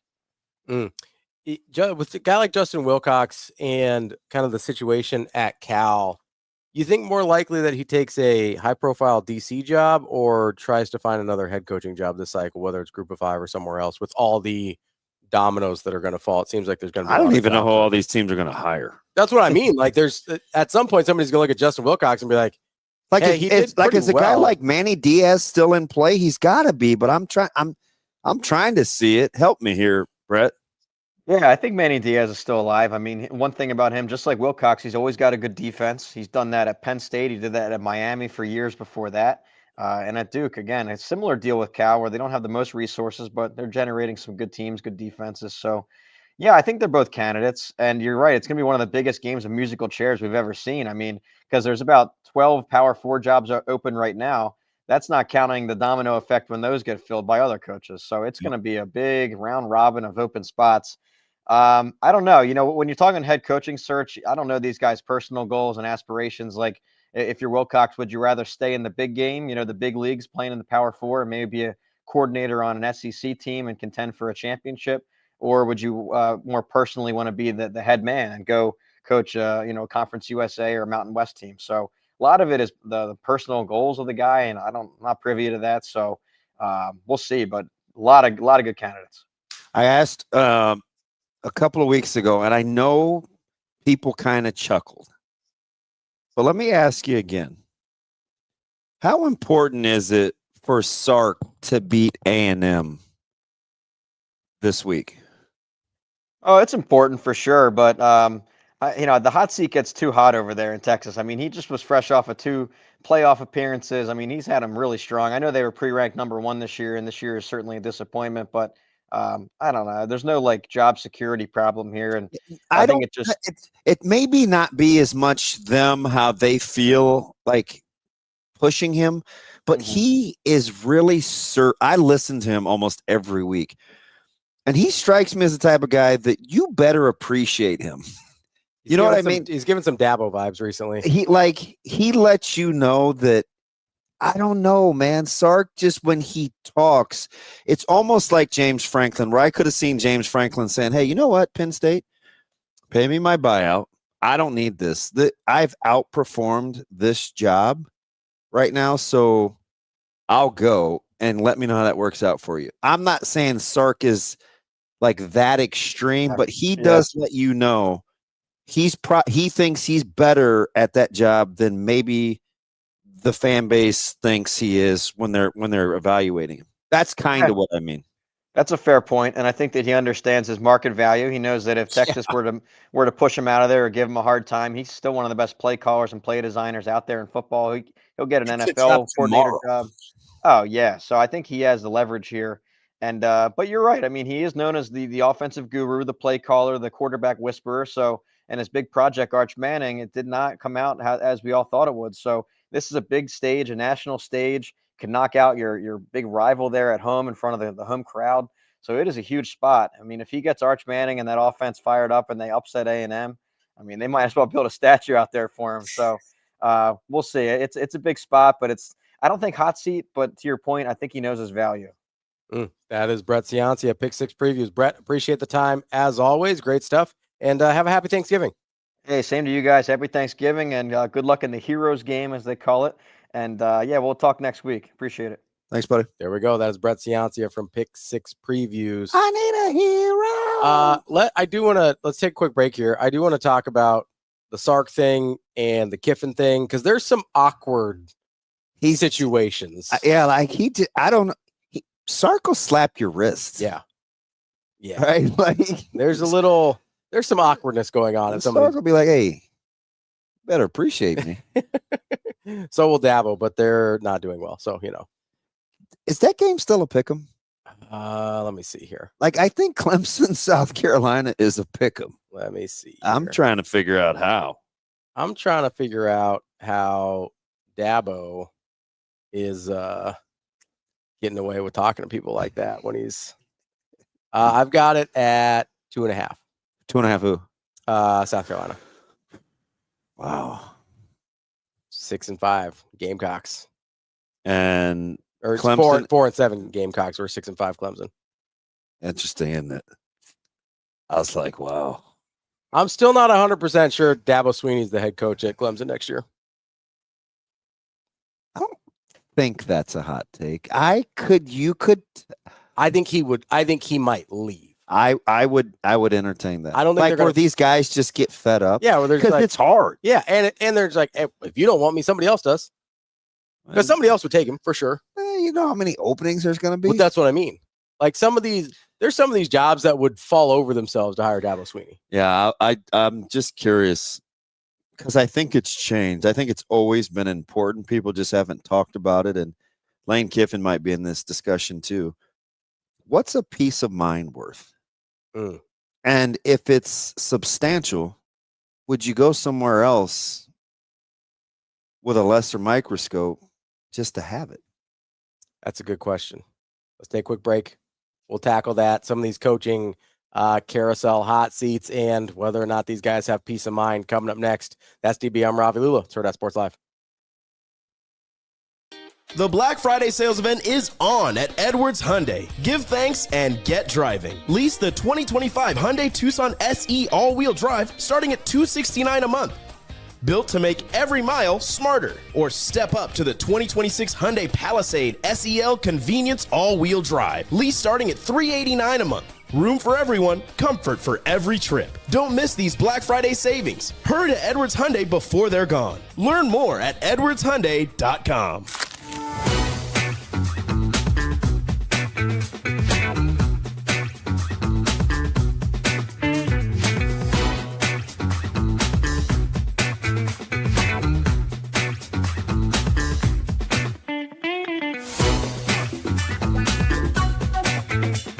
Yeah, this has been a team that has prepared well pretty much every time that we've taken the floor, and it's no exception going into this one. I thought we had a good day. Yesterday was more mental. There was a lot of guys that had high loads on their bodies with the back-to-back, and we had the off day. We actually stayed over, so we didn't get back at 3 or 4 in the morning. Drove back yesterday, and 2 days ago with our off day, and then yesterday was more of a mental prep. We had a long film session. There's still a lot of things we need to get better at, and we had a good film session on those things, and then tried to carry some of those things over to the floor, and did very little live on Sunday. And then today we got after it. We got back to getting up and down. Pretty typical day before the game, especially when you play a later 7:30 tip game to get them going and competing. And you're 100% right, Robin. It was 100% no fluke that team had a lead under a minute to go against Arkansas. In fact, they should have won it. They had a 5-point lead with about 1:20 left.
Imagine your first dream home and the feeling of walking inside for the first time.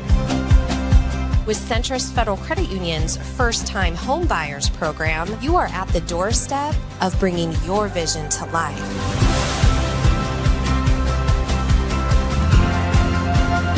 Welcome home. From your neighborhood mortgage experts, Centris Federal Credit Union. We are where you are.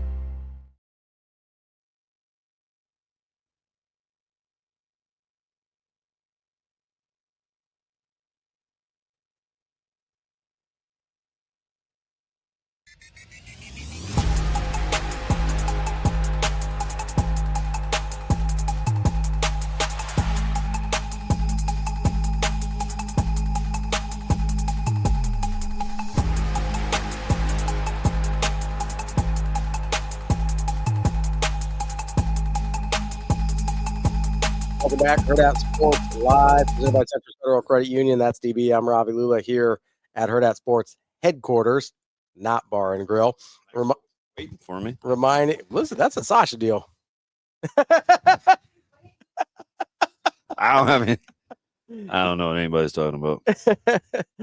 Don't forget, if you're trying to buy your first home, Centris is the place to go. I know you've been looking at those houses on your apps for however long. It's time to make a move, take the leap, and Centris can help you out with their My First Home program. It offers 105% financing with no private mortgage insurance required, plus a local team of experts ready to help you every step of the way. Get started today by visiting Centris at centrisfcu.org. Subject to credit approval, terms and conditions applied. Federally insured by NCUA and an equal housing lender. DB, speaking of houses versus maybe homes, he asked a question before the break. How much is peace of mind worth? If you're a coach, it's easy to buy a bigger house. Hard to find a place you think is a home. Lane Kiffin, I think, is maybe I think we saw this play out with Matt Rule earlier in the season. I think Lane Kiffin is in a spot where Ole Miss feels pretty homey right now, I would think. I keep going back to last year more than this year, because that was a team that had playoff expectations last year.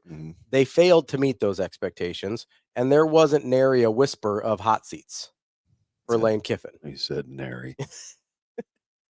There was a double down on NIL efforts. There was a double down on acquiring talent, but nobody was like, we got to get rid of Lane. That is pretty rare in today's college football landscape, especially in the SEC. When we just saw it with James Franklin. Semifinal last year, a couple minutes away from playing for a national title, national championship. He clearly took peace of mind. Yes. Virginia Tech is a peace of mind job. Franklin chose peace of mind. And he could have had other jobs, I'm sure. Yeah. But Virginia Tech is a job where if you win 8-9 games a year, you're probably cool forever. If you do a little better than that every once in a while, they will be thrilled. But that's what Virginia Tech is to me. Maybe I'm wrong, but they've been sort of down for long enough after Beamer. If you can just get them in the conversation most years, I think they're thrilled. And James Franklin's a good coach. To me, that's an easy job for him. So let me work backwards just for a sec. Yeah. Who that's unemployed is most likely to get a reboot? So we're talking both of these guys come with some Pat Fitzgerald? Nope. Is that one of them? I'm going to save him. Okay. Because he's a different thing. Brian Kelly. Okay. Or Urban Meyer. In your opinion, are either one of those guys coaching somewhere in 2026? No. Okay. If I had to pick one, I would say Urban Meyer. Huh. Just too much of these reports where nobody ever liked Brian Kelly. Yeah. Nobody has a problem with Urban Meyer until he leaves. And his track record of winning is, unimpeachable. Could you ever see Chip Kelly coming back to college? As an OC, I don't think he has any interest in being a head coach. I think he's made it clear he does not want to be a head coach. He wants to call plays and coach ball. He's Dana Holgorsen. Isn't he better than him just having to get removed from all these. Talk about peace of mind. I don't. So Ohio State OC, I think, would have been a peace of mind job for him. That's a job he can be really good at forever. He chose the NFL. That feels like a mistake.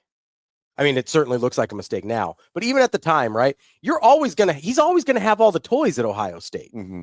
He was always going to have all the things he wanted to make his offense look great at Ohio State. Last year, ironically enough, with Will Howard, may have been the worst version of his offense we ever saw, because Will Howard, until late in the year, couldn't consistently feel like he made those throws that you wanted him to make. Let me ask you the next two, because I think they're in a similar deal. Okay. Pat Fitzgerald. Okay. And Jimbo Fisher. I think they both are coaching somewhere next year. Wouldn't that be something? I think Fitzgerald gets hired first. Which one do you think navigates NIL easier after the layoff? Jimbo. Let's be honest. He was at Texas A&M. He was already doing NIL. Just wasn't legal yet. Like that, I have no doubt about it. I know you say that. I 100% believe that. But when everybody else can do it, that doesn't different. make you. No, but I think you know what I mean. I do think he has experience of, hey, this guy's here for the money. Like that's a different type of recruiting, and maybe it works, maybe it doesn't. But I think Jimbo's familiarity with that, and if I recall, I think he was there in at least 1 year of at least early NIL at A&M, so he's got some experience there. Fitzgerald, it was Jimbo and Fitzgerald, right? Fitzgerald, even at Northwestern, never really had, it's not like Northwestern was writing checks to people. I don't think. Maybe I'm wrong. But that's not the vibe I get from Northwestern. More likely to come back to college. Okay. And for Gruden, it's not necessarily back.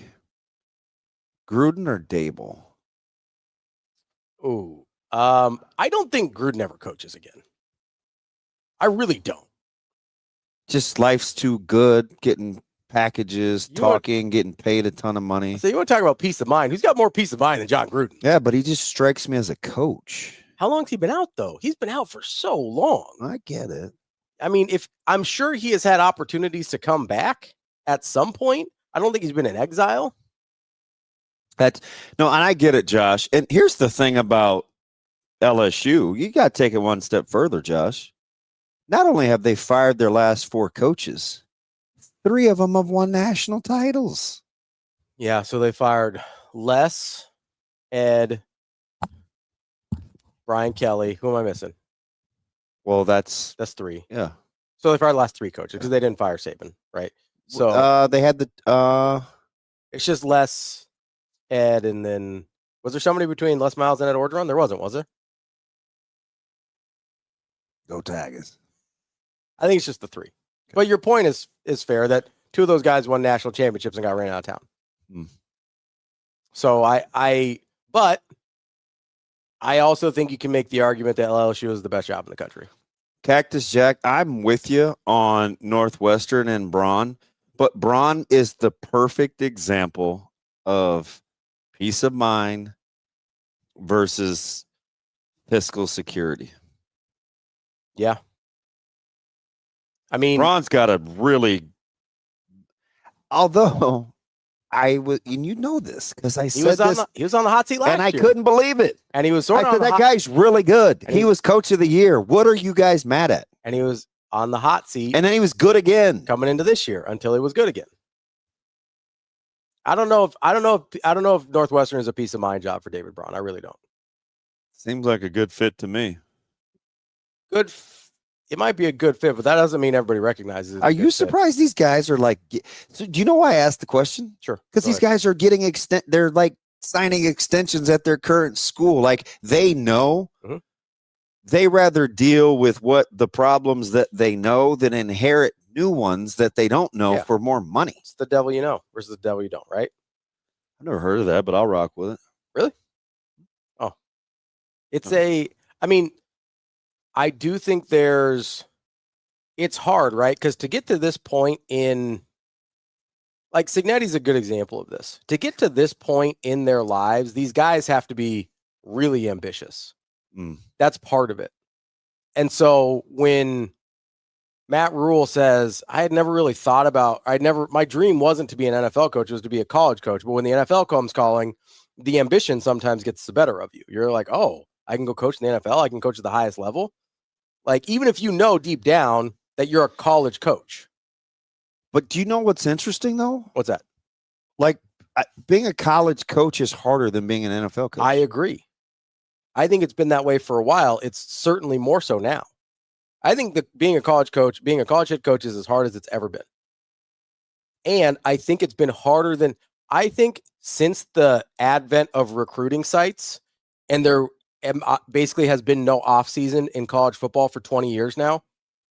I think it's been a harder job basically since the mid 2000s, like 06, 07 range. I think that's when it flipped because there are no off seasons, no downtime whatsoever. Like there is league mandated. You cannot do X, Y, and Z in the NFL over certain periods of time. Now, I'm not to say those guys aren't working still, but it's a different thing. College coaches have zero downtime ever. I think it's a much easier job to be an NFL head coach versus being a college football head coach. But I also think it's a very different skill set. You probably coach more football in the NFL than you do as a college head football coach. Let me ask you about one more, because I know you want to get to Dabo here in a sec. I mean, we could just talk about the whole thing. Dabo, I think, is an interesting part of it. I think Marcus Freeman would ever be on the move. Yes. I think there is a... What does Marcus Freeman move for? We've said this about Matt Campbell forever. Matt Campbell's a great peace of mind versus money example. He clearly has a ton of peace of mind at Iowa State. Now, I think you have to understand you're probably only going to win at a certain level at that job. Now, he probably doesn't think that way because coaches, again, as much as they're ambitious, they're also they're believers. They will believe that they can accomplish anything at their current institution. Yeah. That's not a bad thing. It's just how they're wired for the most part. I look at Marcus Freeman as a guy that I think he could be lured by the NFL. I also think, I don't know what job. I mean, obviously, if Ohio State comes open, that's going to be the low-hanging fruit connection. And I don't know if he would take it or not. I think guys are starting to Ohio realize. State isn't coming open at any time soon. I mean, you wouldn't think. You wouldn't think, but if they didn't win a national championship last year, I think we're having a different conversation. Yeah, but they're good now. I would hope so. Let's see what happens if they lose to Michigan. How long do you think Ryan Day feels peace of mind? I've never cheered for anything so hard outside of Nebraska beating Iowa than Michigan beating Ohio State. Like if Ohio State loses, and it's nothing against Ohio State and it's nothing against Michigan. I want the committee to be forced to make that decision. Yep. Yeah. Put them in a bind. Let me know what's important because they're right now. I have no idea. But let's play this out, right? Let's say Ohio State loses to Michigan. That's 5 in a row. And let's say he doesn't go on and win a national championship this year the way he did last year. How long do you think Ohio State's happy with Ryan Day? Oh, they're going to be mad. That's what I mean. Like, it's hard to achieve peace of mind at a place like Ohio State. It is. I'm not going to say, I don't think they're going to fire him, but I'm not going to say that, Ohio State's not coming open anytime soon, because you go 2 more years of losing to Michigan, and I didn't think Penn State was coming open anytime soon either. You know what I mean? Yeah. James Franklin had 2 bad weeks and was gone. Like, Oregon wasn't a bad week. Oregon's good. You went to overtime. That's fine. You had 2 bad weeks. You were in the semifinal last year and you're fired. I'm not comfortable saying that. And Ohio State has higher standards than Penn State does. Yeah. Danger. If Auburn beats Alabama, there's no chaos, really. I mean, chaos for who? Yeah. I mean, if Auburn beats Alabama, Alabama's out. They're out. Oklahoma's in. Oklahoma's already in. Right. But I mean, nothing else changes. Really. Maybe Notre Dame gets in, but he said something interesting, and I keep hearing this. Can I ask you something real quick? If Nebraska beats Iowa, Mhm. and they're 8-4. Yeah. And they beat Iowa, Mhm. and they beat Iowa. Mhm. Did this season not go the way we thought, or are we the sheep that buy into this? The schedule's never been like people can make you dumber. 100%. Almost everybody in this fan base and in this media said 8-4, 9-3. Okay. If you beat Iowa, you're 8-4, and you've beat Iowa and Wisconsin in the last 2 years. Things are going exactly how you would have wanted them to go by year So 3. you know what do you remember what I called an apps like the successful season for Nebraska? No, I don't. I said go 8-4, Mhm. have the bowl game be your chance at the 9th win, and hit the recruiting and hit the portal. Yeah. Like that would build momentum. That's all on the table. So I'm curious though, because I don't know. And listen, this isn't me trying to walk you or talk you or back you into anything. let's have a discussion. This is just a discussion for everybody. Yeah. Why do we keep saying this season hasn't gone the way we wanted it to? What was supposed to happen? So I don't even know if this is for you to answer, but you could take a shot at it. I think based on talking to people, I think once they got to a certain point that there were games like Minnesota. Honestly, I think it's Minnesota's fault. If I'm being totally honest. I think it's the Minnesota game more than anything else. I think it's Minnesota going the way it did for a team that I get that PJ Fleck is a good coach. I get that Minnesota does what they do. I watched their tape. Does it bug you that you're talking to a moving target? No, I don't care. Thank you. That's a team Nebraska should beat. They should have beaten that team. I've watched both these teams. But is it because Minnesota didn't win a game on the road all year? Because they played Nebraska at home. It's because I watched them, and I don't think they're very good. Okay. Like, there were things I thought Nebraska could take advantage of against Minnesota that they should have been able to take advantage of, and they just didn't. That was a game it just felt that was more than anything a game where I felt like Nebraska just didn't show up. Okay, so So I think if that game goes the other way, we feel very differently about this season. Outside of, let's say me, that was terrified of Minnesota in the offseason. Yes. What would have been acceptable? Who would have been the acceptable teams for Nebraska to lose to? Michigan. Okay. USC. Okay. Before the season, Penn State. Okay. Yeah, that's it. Those three. So that's why I say I think it's Minnesota's fault. I just want to have the discussion. Yeah. Because every game is like a referendum on coaching careers. Yeah, and the entire program. I'm like, what has been so catastrophic? Is it because we can't stop the run?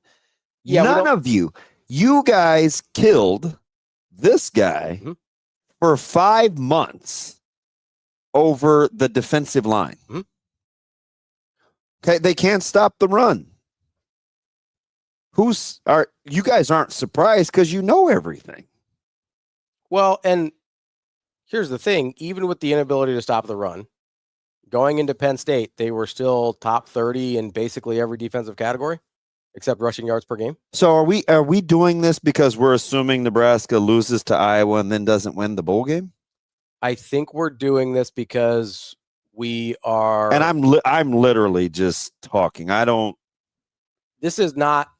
not trying to be snarky here. I think it's literally because we're in our feelings about how it looked against Penn State. I think that's what this is right now. Now, if Nebraska goes and beats Iowa. Keep that up, Sash, because I can actually read that. If Nebraska goes and beats Iowa, then I think the positive momentum and positive feelings you're talking about come back. All right, let me read this real quick. Yeah. Josh said, that's not the people say the schedule unexpected at worst 8-4, 7-5 is just meh. And if Nebraska plays Utah in the Las Vegas Bowl, they will. Oh, okay. So we're fast forwarding.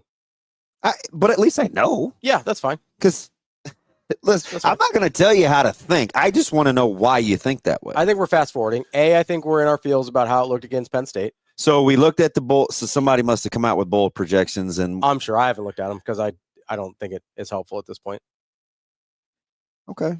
But I think we're fast forwarding and say, okay, if we lose to Iowa and then we lose a bowl game, it's another 7-6 season. Where's the progress? Yeah.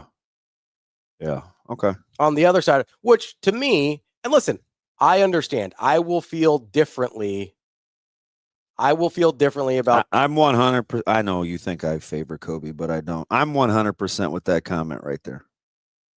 It says, I don't understand the Penn State one. They are still that preseason number 2 team. They have more talent. They just look like number 2. They just took the number 2 team in the nation to the wire. Yeah. You don't even have to be a homer for that to be true. I don't think it's the loss. I think it's how it looked. I think Nebraska. I think a lot of people care how it Captain, I'm just telling you, Michigan is 8-0 without their head coach. Knock it off. They're 8-0 without their head coach. It doesn't matter. I would argue they look their best this year without their head coach. They're 8-1 because of Oklahoma. I fibbed. Oh yeah. That was they had more for that because he was doing the jersey thing. They specifically had him for that game. I knew they were undefeated. Yeah. They specifically had him with stick to your guns, DB. I wish I was a good jump shooter. I can't fake out anybody. I make moves. The one thing I can't do is box. No, I am good at that. Get my brains beat in. Box out? Not that. I just hit the speed bag. Not a big rebounder. No, I can't jump anymore. Can't do Rebound anything. is not about jump. It's about effort. I'm waiting for the what's the is it P? What's my 157? BPC 157. Yeah, From our okay. friends at Next Gen Mail Medical. I did it this morning. Did you? Yeah, right now, good. You giving yourself your own shots on that one? Yeah, so I only go see them for a couple. Okay. The other two, you go there for Sarah Moreland and whatever her name is, Sir Moreland. That and the 157 I take. You do on your own? Yeah. Zoe's mortified. But she doesn't like seeing you give yourself shots. No, and I want her to see it so she can get used to it as she gets older and has to have shots. Yeah. Listen, there's no reason to be afraid of needles. Those things are just a little bitty. Yeah. I don't know. It's exhausting. Like Lance said, he's vacationing. He might be on a big old ship. He went somewhere, the Caribbean, He's cruising. Yeah. And he goes, this is going to be a miserable week. Mm. And I go, why? And he said, is that rhetorical? I was like, no. Like, why is this miserable? I actually think it is less miserable than I was anticipating. I'm reasonably happy with the way people have shifted their attention from Penn State to we hate Iowa. I'm happy to live in the we hate Iowa for the next few days. Yeah. I'm happy to live there because I live there all the time. This would be a good place for the dry erase board. But okay, so can I go back to I don't want, Caleb mad at me. Mm-hmm. I just want to briefly go back to the Penn State thing. Okay. Because we talk about like kind of we look at that game and we're like, oh my God, like we just got destroyed, right? Yeah. Have you gone back to watch that at all? Like, did you have any interest in going back to watch Penn State? that? Yeah. Yeah, I watched it twice. Okay. So what was the most shocking thing to you? Was it the 181 passing? I was shocked by the Grunkmeyer going 11 of 12. So I was shocked by the busted assignments in the pass defense because that was the place where I thought, again, going into this game, I go, hey, if they go for 150, 180, 200, like some of the other teams have on the ground against Nebraska, they'll be in that game because they won't allow Grunkmeyer to go nuts through the air. Okay. The fact that he goes 15 yards per pass, 11 for 12, and a lot of those passes were very easy and wide open. Mm-hmm. That to me was the most startling part. It wasn't the Katron Allen of it all. Is it okay? To me, how many more first downs do you think Penn State had than Nebraska? I know at one point it was very close. I would say 6. 3. Okay. Penn State had 20 first downs. Nebraska had 17. Okay. I'm not trying to polish a turd. I mean, Nebraska moved the ball reasonably well for a lot of that game, I thought. I'm just talking about the narrative that came out from it. that Nebraska that got has their head kicked in. that has prompted this kind of this behavior. I think how many more total yards did Penn State have than Nebraska? More or less than 100? I thought it was like 110, 120. Less. Is it? Penn State had 412. Nebraska had 318. Okay. I told you the only thing that could trump the total number of plays as a level of importance was what? Turnovers. And? Rush attempts. Explosives. Oh, If you gave up more explosives, the number of plays don't matter. How many more plays did Nebraska run than Penn State? They ran 69, I believe. And Nebraska Penn State did ran 62. Penn State ran 51 total offensive plays. 51? Good Lord. Yeah, so the explosives got them there a little bit. How many? Hang on, I got one more. Yeah. Nebraska had the ball more or less than Penn State? Just slightly more. So which part do we want to be mad about? Me personally? Yeah. When you look at those, and I get it, I'm a big, you can't just look at the numbers, but the numbers tell you that was closer. It was closer than 37 to 10. We don't talk about it like it was closer than 37 to 10. We talk about it as though it was worse than 37 to 10. Because it felt worse. Like when you're watching it live, it felt worse. Okay. I think that's what it is. I think it's an emotional response, which I understand because I had the same one. I think the thing again, I don't really have a feeling either way. I'm trying to figure out what it is that I'm dealing with where we want this football team that's headed into a game with a rival that it loves kicking your teeth in, where we feel so defeated going into it. So the thing that I'm mad about, and the reason I'm not particularly scared of Iowa this week, outside of just them being Iowa and doing what they always do. It's the run thing? And doing it. No, not that at all. The thing that bothered me about Penn State was I expected them to give up a certain amount on the ground. The thing that bothered me about Penn State was Nebraska was no longer who they had been on the pass defense. I was expecting Nebraska to be who they have been all year. Okay. Give up some stuff on the ground, but you get basically nothing through the air, and that's how Nebraska stays in the game. All right. I need the trepidation one, Stosh, because I can't read that. Because this might be a legit question. I think it's lower. All right. So Tom, he says, isn't the trepidation about the line play on both sides of the ball? O-line should be much farther along with Dom Raiola this far into his career. So when you watch Nebraska's offensive line, I'm just asking, swear to goodness. When you watch this game Saturday night, you thought, man, Nebraska's offensive line is a mess. It's because they didn't like the way Nebraska ran the ball. 19 for 104 for Emmett. I know, but people take out. I know, because listen, I'm telling you, you're asking me what people are feeling. I'm telling you what they're feeling. Okay, I'm not saying this is good. You see how he squeezed the volcano before it could even bubble. All right, because I saw where you were going. Because here's the thing, I know we do the exact same thing where we say, hey, well, you can't take out Katron Allen's 50-yard run. I just hate the narratives. I understand that, but we're gonna say, hey, well, if you take out the long run early, he goes 18 for 50.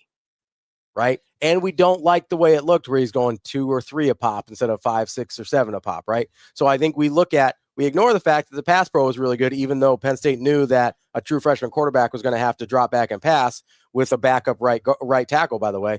But we look at the run blocking and say, it was a bad offensive line performance. Okay. Right. So which is kind of funny because that's the opposite of how it's been all year. Nebraska's actually run block really well. And the pass pro has been the issue, but we got annoyed by the pass pro because the sacks are really easy to see. And so we tend to forget about one part of offensive line play all of the time. Okay. But that's what people, from my experience talking to people this week, that's the thing they're mad about with the offensive line is Nebraska couldn't run the ball the way they thought they needed to. We're ignoring the fact that they kind of had to ban on the run a little bit late because they were down and had to try and get back into it. But that's what I'm hearing as far as frustration with the offensive line. I think frustration with the defensive line is in this particular game more warranted, even though I don't think it was all their fault. Certainly don't think it was all their fault. But I thought they played dramatically better in previous weeks, and Penn State was able to bully them a little bit up front. If I told you that average yards per rush for Penn State as a team was going to be less than Nebraska's season average, would you have taken it? Absolutely. This is why the passing made me angry, not the running. Yeah, I think we're mad at the wrong thing. That's my point. I'm not. I'm mad at the right thing. I think we're mad at. I think we're mad at the wrong thing. So and this is people get mad at me about me a lot. When Penn State had the 2 long runs, right? Yeah. They averaged 5.9 a carry. Do you think if we just take out those 2 long runs? I mean, that's what we're doing with Emmett, but yeah. They averaged 5.9. Yeah. Nebraska averaged 4.1. I guarantee you Penn State's not going to apologize for those 2 long runs. I agree. But here's the thing. I think we're mad at the wrong thing. Here's the thing with getting mad at the run defense. You know how, I'm talking about quarterbacks in the offseason and who I think is good and who's not good and whatever. And then, I will, some of them I'm right about, some of them I'm wrong about, some of them I can cherry pick the statistics about and make it look a certain way. Mm-hmm. That's what the run defense thing is this week. We've been mad about the run defense all year. So we're going to cherry pick the run defense part because it's easy and it's right there in front of us. And I'm not mad at Thomas because I think at least he has the stone. Like he has the stones to say it out loud. And we're just processing. Yeah, we're trying to figure it out. So what if I said, hey guys, I know we're pissed at the offensive line. Mm-hmm. Like that's the narrative. But if I could show you like 2 runs and I just could do the stills and I say, hey, running back's got to go there. If he just cuts left mm-hmm. versus right, not something Herculean or monumental. I don't need anybody to fall down or the sun and the moon. Just after you press this, go left. Mm-hmm. Do you feel better than if I showed you Allen's long run mm-hmm. where Shavers is unblocked? One of your linemen goes the wrong way. He's in a weak shade as opposed to a strong shade. And your secondary guy, who's an outside run fitter, for whatever the reason, comes inside the block. Which one is more excusable? I think the going the wrong way as a running back is more excusable. Okay. Because it's happening fast. It's happening in real time. It's not a missed assignment. It's just a misread. But we're talking about the offensive line. And that's not to say they can't get I understand. And this isn't like I'm just being rational. I don't really I do, because there's this thing in me that I want people to just get better as opposed to just being miserable because we think something. But if we're gonna talk about it out loud, mm-hmm. like you have to be willing to listen to the counter argument. Yeah. Right. We don't like to say, but it didn't happen with this team, but we'll hold our team accountable as this indictment. Like it happens both ways. It does. So not everything has to be a referendum in its totality. It just, I don't know. I just try to. I feel like we do this thing where, shoot, did we blow through? Yeah, we need to get to Austin here. Oh, we're gonna talk a little high school hoops, or not high school hoops, high school football. Well, nobody gave me the stop sign. You're on a roll. Let's take a super quick break here so we can get our break in, and then we will talk to Austin here about high school football. He's been down at Memorial Stadium yesterday, and I think he'll be down there today as well. That's DB. I'm Ravi. We'll be right back. More Hurrdat Sports Live. The Black Friday sales event is on at Edwards Ram and Jeep, Village Point, and Council Bluffs. Lease the 2025 Ram 1500 Bighorn 4x4 for $339 a month, or get $17,000 off MSRP. 2 locations, massive selections, or make room for every mile in the 2025 Jeep Grand Cherokee L Limited 4x4. Lease for $329 a month, or save $13,000 off MSRP. Luxury meets capability in every mile. Bigger savings at Edwards Ram and Jeep, Village Point, and Council Bluffs.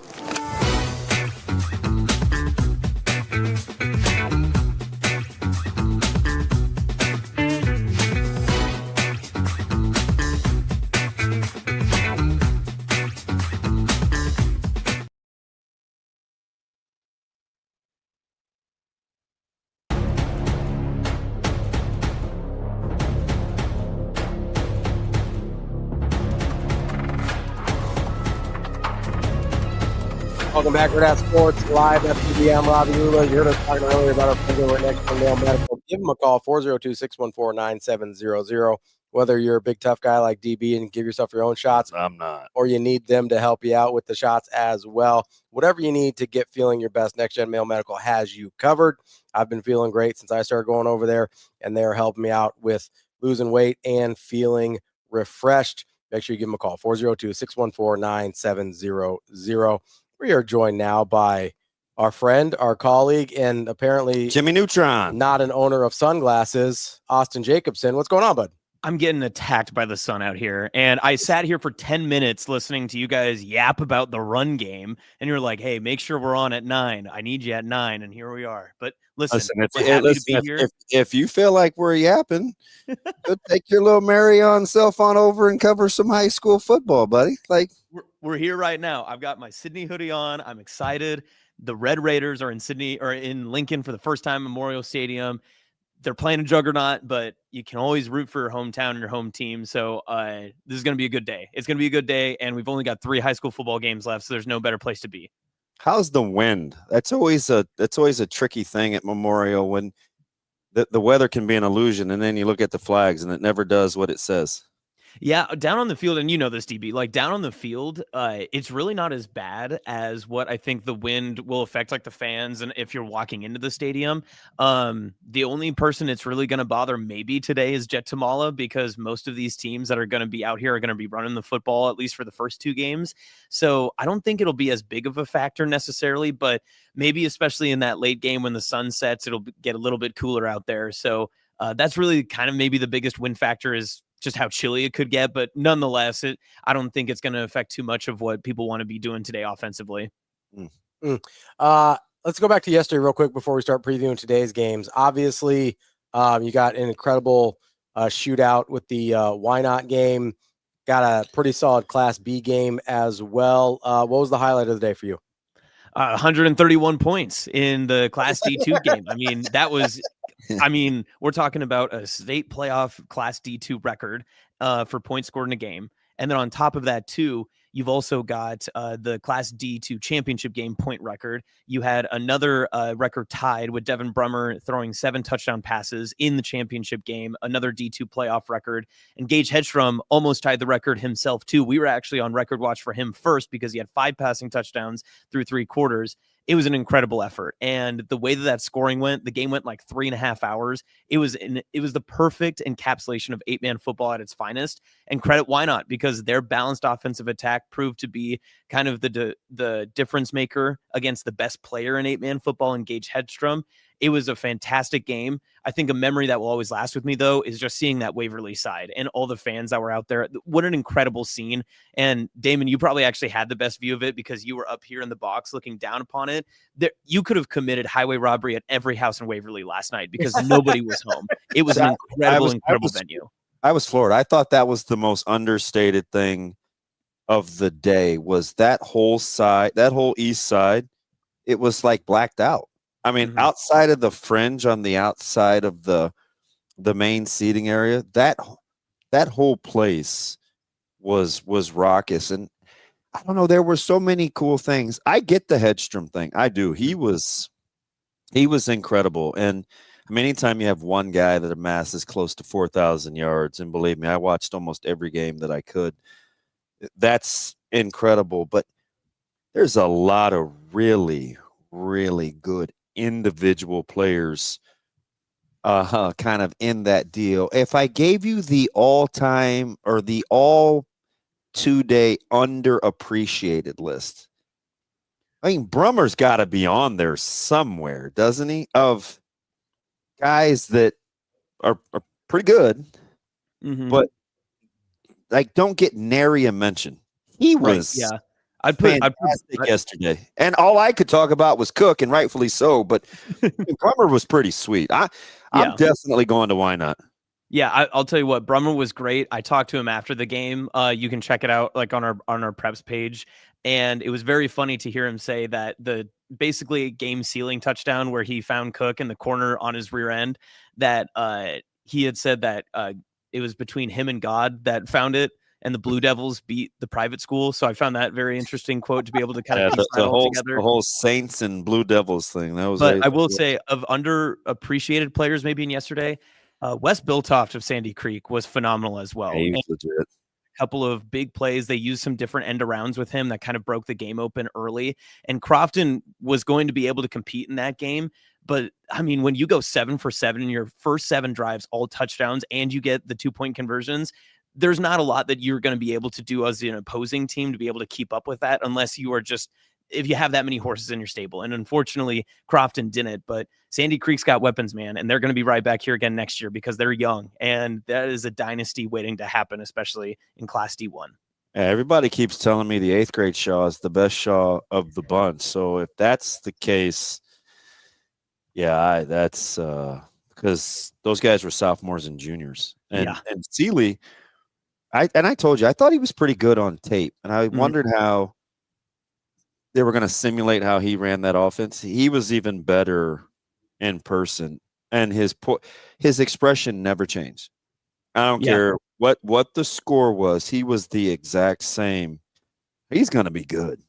Oh yeah. And if he's not great already, I mean, he is. The big question coming into the year was, how do you replace a guy who had nearly 10,000 career all-purpose yards in Ethan Shaw?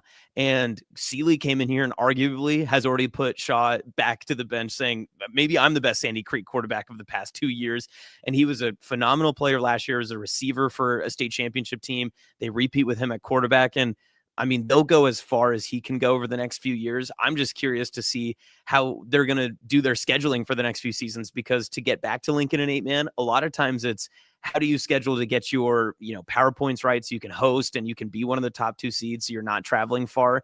That's going to be their biggest question, because if they want to schedule the cream of the crop like they did this past season, they're going to be able to be one of those tough tests every single year, year in and year out for the next 2 years for sure. Let's go into today's games. Obviously, you got C1, C2, and Class A today. I know you've got a little bias, I would say, towards Sydney, but what are you looking forward to today? Well, I also have bias towards Wahoo. People forget Kid Brigham will be a UNK Loper. So, I mean, either way, my alma maters are going to be winning today. So I can kind of spin this however I need to. I'm prepared for anything. But on that same note, I mean, seeing Kip in person will be that's the most Timmy Neutron answer ever. What do you expect? I mean, come on. I gotta have a spin zone for everything.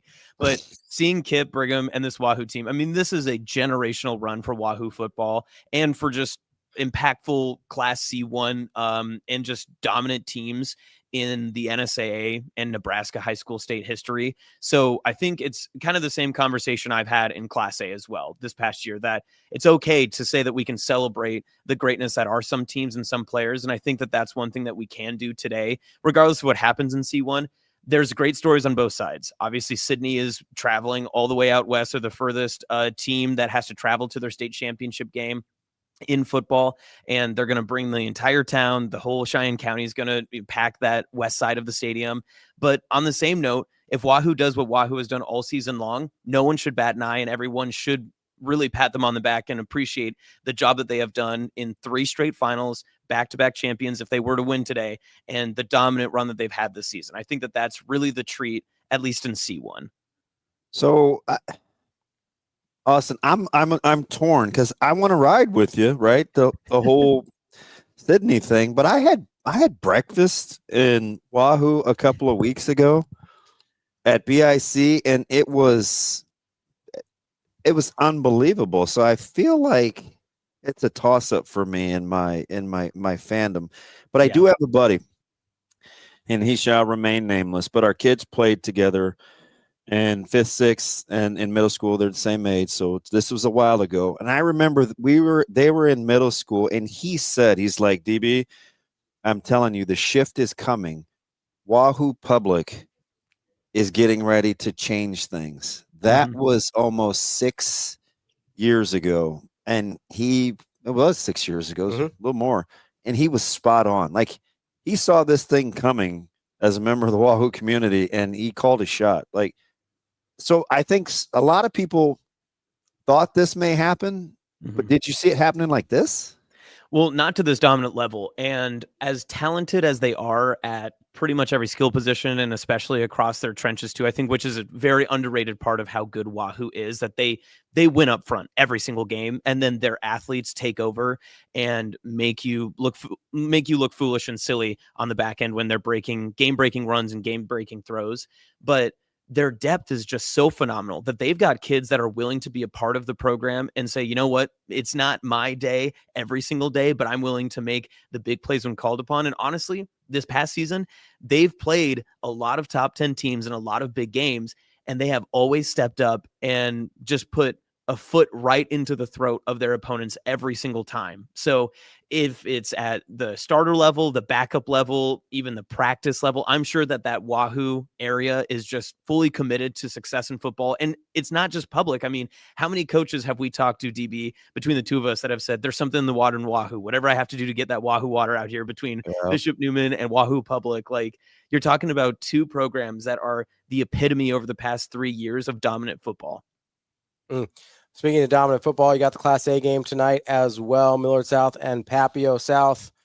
I mean, feels like a foregone conclusion, but you got to play the game. What's the what does it look like for Papio South to be in this one? You got to shorten the game. I mean, it's as simple as sustained drives, shorten the game, and you don't necessarily need to be tricky with it. I don't think you need to do anything that's out of your realm of what you're comfortable with, but that's what Millard South can do so well, and how the intimidation factor, they have all the talent and the stars and the numbers behind them, that if you buy into that and you go into the game saying, hey, like, we're going to be the underdog, we're going to, have to fight and claw and scratch our way through this, Millard South's cool with that, because they want you to feel that way. They want to be able to put you kind of down early and make you feel like you are the underdog, that you have a big hole to climb out of. But if you play your game and you come in uber confident and you don't let mistakes affect you, there is a chance, like in any football game, that you can keep it close and you can contain it. Now, it's the same conversation that we had a couple of weeks ago as well, Ravi, when it was Westside and Millard South. It's how many possessions can you limit Millard South to? And if you're able to get them off the field, or if you're able to only give them 3 drives in the first half, they may score on all 3 of those, but can you keep up with them? And can you limit how many times Jet Tamal is going to have the ball? I mean, those are the big keys. And those have been the questions no one's been able to answer so far this season. That is Austin Jacobsen. He'll be down in Lincoln at Memorial Stadium all day for our high school state football championship coverage. Austin, appreciate the time. You're living your best life, man. Enjoy yourself. Playing both sides. Much like I always do, DB. Many beds that I can sleep in. I'm pretty good at that stuff. So yeah, but I will say this. Right. But before I go, great matchups today, like you guys had talked about. Have to obviously give the shout out to the Sydney home team, and I'm not gonna try to get too emotional or anything, but I had an old teammate that has since passed. But this is a game that I know Chance Englund would have loved, and I would feel remiss not to mention that. I don't know how many of you guys would know that name, or if anyone's listening would know that, but yeah, I'm thinking of Chance today because this is a place where I know that I would have seen him again. So I'm very, very, very nostalgic for a decade ago when I was able to be his teammate. And I'm looking forward to seeing a lot of familiar faces today. And that's the best part about this sport and what we do here in Nebraska high school football, is that even if it comes to great storylines, great kids, it's always about community, and seeing all that community yesterday with Waverly, with Wynot, with Sandy Creek, and even Crofton and St. Mary's with O'Neill. It's a special feeling, and I'll root for the community, and I'll root for each kid every single way the same, regardless of what uniform they're wearing today. See, There you go. That's the good piece of cheese. That is the good piece of cheese on our guy, Austin Jacobsen. Austin, great stuff there. Enjoy your day today. And then I don't think if I don't talk to you, have a happy Thanksgiving. All right. Well, I will see you again. And if Sydney does win, I'm taking the next 2 weeks off, so you won't see me. Shoot, I would too. It'd be a party time. I will be on the parade route back. I promise you. I'll be in Mountain Time for the next week. He's walking his way back to Sydney. All right, Yes. buddy. We'll talk to you later. All right. Have a good one, guys. Thanks. That is Austin Jacobsen, our very own big game chain guy. Look at him being all like a human being at the end there. I know. Threw me for a loop. Went from mercenary to normal. Went from bed swerver to sentimental. What are we doing? No, I appreciate that. That's one of the reasons we love sports, right? So, the funny thing is we go back to kind of that run game. So there'll be pieces of that'll get clipped out and people won't understand what's going on. But the larger context. Yeah, because if you just sit down and watch television and you take a look at a couple of runs and you say, let's compare this to this. And we love what they did here, even though Nebraska did this. And we don't like what they did here, even though Nebraska did this. Yeah.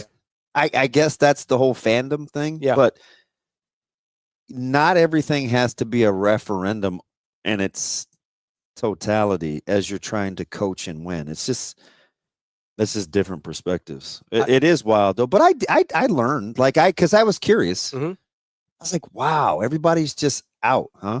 So there's been some interesting talk in the chat kind of while we were talking to Austin there that somebody's brought up. I think it was Ken, maybe. I may have missed Ken E. Yeah, I may have missed who brought it up originally, but somebody brought up the downfield passing game for Nebraska. Nebraska's downfield passing as something that has bothered them, the lack of downfield passing game. And I thought that was at least interesting from the standpoint of searching for like a real answer, right? Because if you look at it, you go, okay, so they said, hey, nobody has to play two high safeties against us because they're not afraid of the downhill passing game. Maybe some people do. But yeah, go ahead. Can I just for a second? Absolutely. If nobody's playing two high safeties and they're playing one high, if that's what he's saying, how is Nebraska running the ball? Maybe the offensive line isn't terrible. I don't need an answer. Okay. Just how in general? Yeah. I don't know. Maybe they're good at it. Maybe. I mean, what theoretically would the answer be if they're playing one high safety and Nebraska's still able to run the football? Because I haven't seen all 22, so I don't know on any given play how much they're running one or two high. Just maybe things aren't as bad as we think they are. What defenses are designed to do is to take away certain things. You're not going to take away everything. When you can't stop anything, you can look pretty bad at times. But typically, most defenses will concede. Even the great Coach Parker at Iowa. I know their philosophy. Like I learned it like the back of my hand. Like I know what they're willing to concede and what they're not. I know. So what are they willing to concede on Friday? So you can check down all you want. You can throw swings. You can throw in. They'll give you a hash. They'll give you right hash to bottom of the numbers throw. They're going to play when they're in their secondary coverage. There's going to be things that they're going to defend the post. They're going to be near boundary. If you want to do X, Y, and Z, knock yourself out. We'll adjust. Now so they'll let you complete 20 short passes or whatever. Like they'll have charted like high probability versus low probability throws you can make. Sure. So coverage will look a lot like one thing. It's what they do. You're not going to get very many pressures until their goals are against the red zone. Then their pressures change. They play a certain way, and you can know it. You just have to be disciplined enough to be able to do it. And most teams aren't. That's why they win more than they lose. So the point isn't necessarily Iowa. It is because they play Nebraska. But what I'm telling you is even great defenses don't try to stop everything. There are focal points of what they try to do. So, well, yeah, because you can't stop everything. I mean, that's not practical. Not in this day. I mean, not just unless you're just whipping people up front. I mean, That's where it's. I mean, if you're Ohio State, you're probably like. But even theoretically, I know Matt Patricia. There'll be things that he's willing to. He may not say concede, but he'll say, "Hey, knock yourself out." But this is what we won't let you do. Yes, right. And now it helps to have an Arvell Reese and a Sonny Styles and sure, Caleb Downs and having those players does cover up for some things, that's for sure. But I'm gonna go back to my call on Arvell Reese in the preseason when nobody even knew who he was. And I talked to our Ohio State guy and he goes, "Oh, you know Arvell Reese?" And I go, "Yeah, he's a menace." Yeah, that was a pretty good call on your part. Appreciate that. He's probably gonna go real high in the NFL draft. Yeah, and he's not a stat sheet stuffer either. Like you look at him statistically, but if you watch him, it's pretty good, pretty legit. So if you're Nebraska and you know what Iowa wants to give up, and I'm sure we'll get into this more tomorrow as well, but you're Nebraska, you know what Iowa wants to give up. What does that look like from a game plan standpoint? You need QB run game, you need weak side run game, and you need tight end play. You're going to get one or two 50-50 balls that you have to win, but it's not going to be high percentage. You're just going to have to go make a play. That secondary is pretty good. And that's how they coach it too. Like they keep things in front and they rally. When you watch their secondary, they don't chase a ton because things are always in front of them. Can I tell you, if I'm being 100% honest, that's the thing that bothers me the most about Nebraska's defense is just watching them chase guys. Yeah. It makes me mad. Yeah. It might work from an aesthetic standpoint. It makes me so mad. Yeah. Because when it doesn't work, it looks awful. I was talking to Jay yesterday in the hallway, Foreman, and I didn't even say anything really about it. We were just talking about like situationally where they want to go against Iowa. And he brought up the word that I was talking about that he sees when you want multiple people to the ball and you want to run things down, it starts with what? If you want that T word defensively. What T word? Trust. Oh, trust. Yeah. Okay. I was trying to think of like technical, but yeah, trust. Yeah. You trust the guy in front of you. If I trust that you're going to be disciplined enough to do what you're asked, I'll play much faster. So that's when you're talking about the play with Katron Allen, the long one down the sideline. Yes, it was so bad it's not even funny. But nobody, it's like everybody will be mad at Butler. Be mad at go the right way. Yeah. Like just do what you're asked to do. But I get it. You think I talked about us, right? So let me ask you this, right? Go ask Quentin Warren when he came back to the bench after Miller South scored their second touchdown. I said, "Hey, I need you to take a deep breath. Why is it that in our pressures, you guys aren't going?" So I know it happens. Yeah. So let me ask you this: when a defensive lineman goes the wrong way, is it A, misunderstood the call, like got the call wrong and thought he was going the right way? B, is he getting fooled and thinking he's seeing something he's not seeing? Could be multiple things. Like I saw Gretna East do it last night too.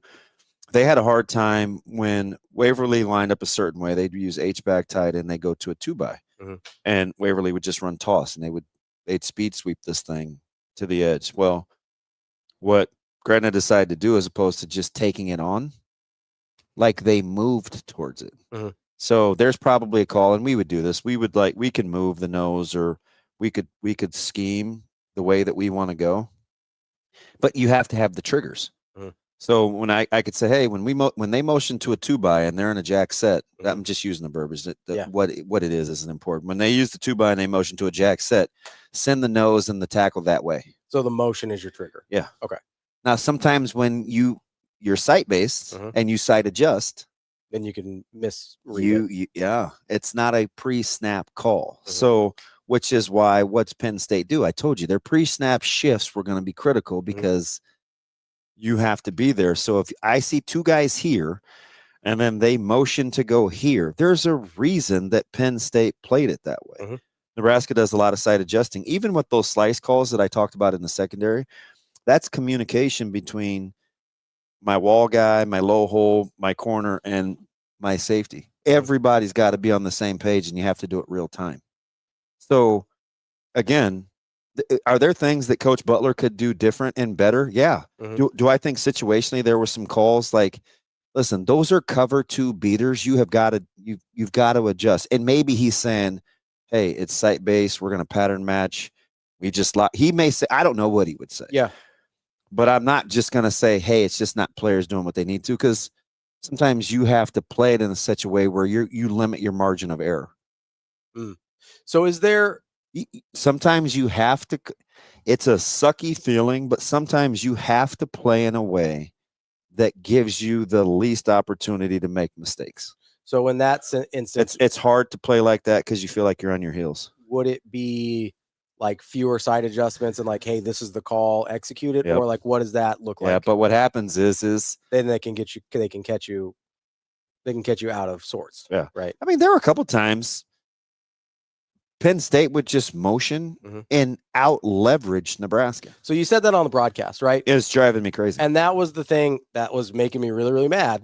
I mean, you could see it, right? Right. Yeah. Is they would have them beat to the corner before they snap the ball. Yeah. Right. So that's why, like, when I talk about chasing guys, that's what makes me so mad. Yeah. Like, I don't know enough to know how to fix that, except for mine's like, well, just play a zone, so you're never chasing anybody. But I don't know if that's the right answer or not, but just the visual. And again, it's an emotional response for me. I'm not saying it's the right answer. Yeah. The visual of watching them just out leverage guys to the corner on running plays, and then watching guys chase across the formation on short passing and crossing plays, or on those overs or corners that Penn State was running. That makes me angry. Yeah. Watching Nebraska constantly be chasing makes me angry. That's the thing. If I'm mad at the defense, that's what I end up being mad at. And I don't know what the right answer is to fix it. I just know the thing that makes me mad, and that's it. One of the reasons I rock with Josh, even we don't always agree, but he at least tries to approach it from like a football thing. It can be both. It's not the problem. He said, is that a coaching thing? The problem is when we want our pound of flesh, we want somebody to blame. It's his fault, or we get rid of that guy, or it's his fault. Sometimes it's both, right? I have to be honest, where there's sometimes we'll want to do things from an execution standpoint and we call it, and the guys don't do it, right? It's frustrating. Yeah. You could say that's a coaching thing because, well, if you're allowing it, then, or if you're not coaching it, then you're allowing it. Yeah. I've heard that forever. There is human error though too. But there's also times where it's like, hey, let's get into dime. No, let's stay in base. We get in dime and we get creased in a run through. That's coaching, right? So it's not always all or one thing. It can be both. When I do things from a site standpoint and I adjust on the fly because I want to be multiple, that comes with some risk reward because everybody has to see the same thing at the same time. We always say, hey, if we're wrong, be wrong together. Make your checks, live with it, and execute it. If we're wrong, we'll fix it. When you are in kind of this trust deal, look how many times, I don't know what it was. Look how many times Shavers or Javen Wright, when he was playing, because I think his wrist was bugging him, where with these late checks, Nebraska's still talking when the ball's being snapped. Yeah. I don't know what that is, but they weren't ready at the snap of the ball. Well, and I think you said it on Monday when we had you on the phone. Coach Rule said it yesterday in the press conference. I wondered if he would, because I don't know if I'm right when I say it. Apparently you were. It looks like they had missed assignments. I think he said on 8, you said 10, but like we're in the neighborhood. I'm telling you. Yeah. Yeah. Now, that nobody's like, oh, I'm sleeping better at night. They're like, fix it. That's what. Absolutely. Fix it. Yeah. I understand. That's why you have to keep coaching it. It can't always be a referendum. Boot 'em. Like you can't just throw your hands up and say, I'm not going to do it anymore. Right? If I have 8 or 10 or 12 or whatever it is busts, it's my job to coach it better.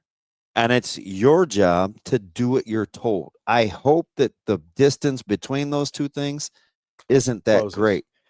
The problem is when we want to make everything a referendum and say that we can't do this, we can't do that. Sometimes you got to coach it better. Sometimes you got to execute it better. Like the closer those two things are together, the easier adjustments are. But right now, they need a few more horses. But you also have to. That first run play. We can't take the fine because we're gonna get all screwed up. But God, I'd show you the Katron Allen play, and you're gonna be like, you know what I think we can do, and we're gonna take a quick break here so we can get to Madison Hricik. She is from the Cedar Rapids Gazette. But you know what we can do, and I think not get in trouble. And Sasha will tell me if I'm right or not. We can record it after the show and put it out for people. And I don't think we'll get a hand slap for it. oh, okay. So let's do that tomorrow. Yeah.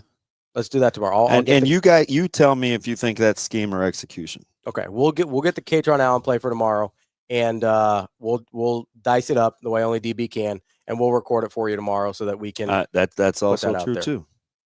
From Josh? From Randy.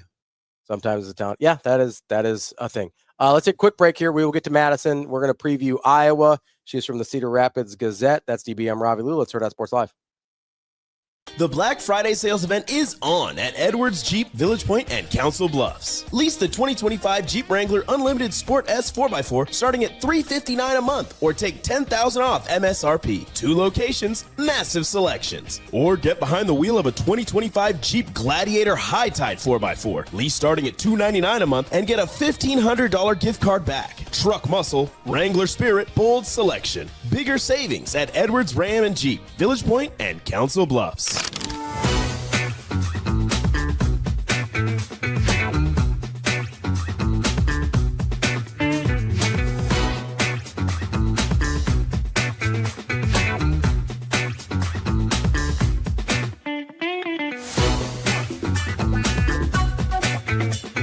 That they went back, and here's the kind of the way I saw it, and right or wrong or otherwise, I don't really care. We won the game, but I saw Jerome Tang down there saying that they needed to look at the clock, and it was explained to him that the clock was right. So obviously when Sam made the first one with 0.6, we wanted to get it to 0.3 or under, so told him to miss it.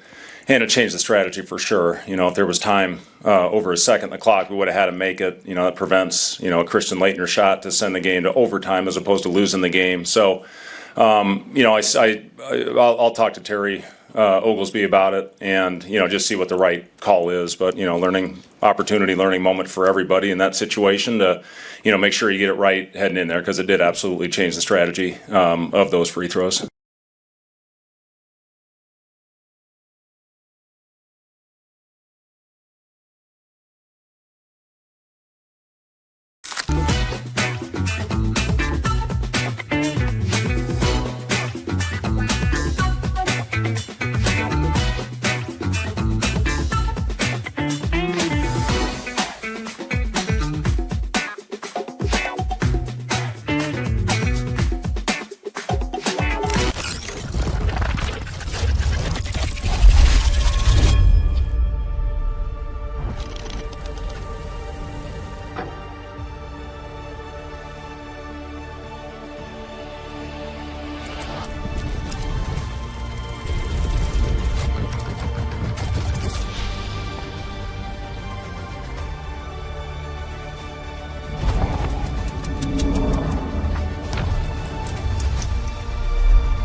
Yeah, I guess as you get older, the highs are a little higher and the lows are a little lower.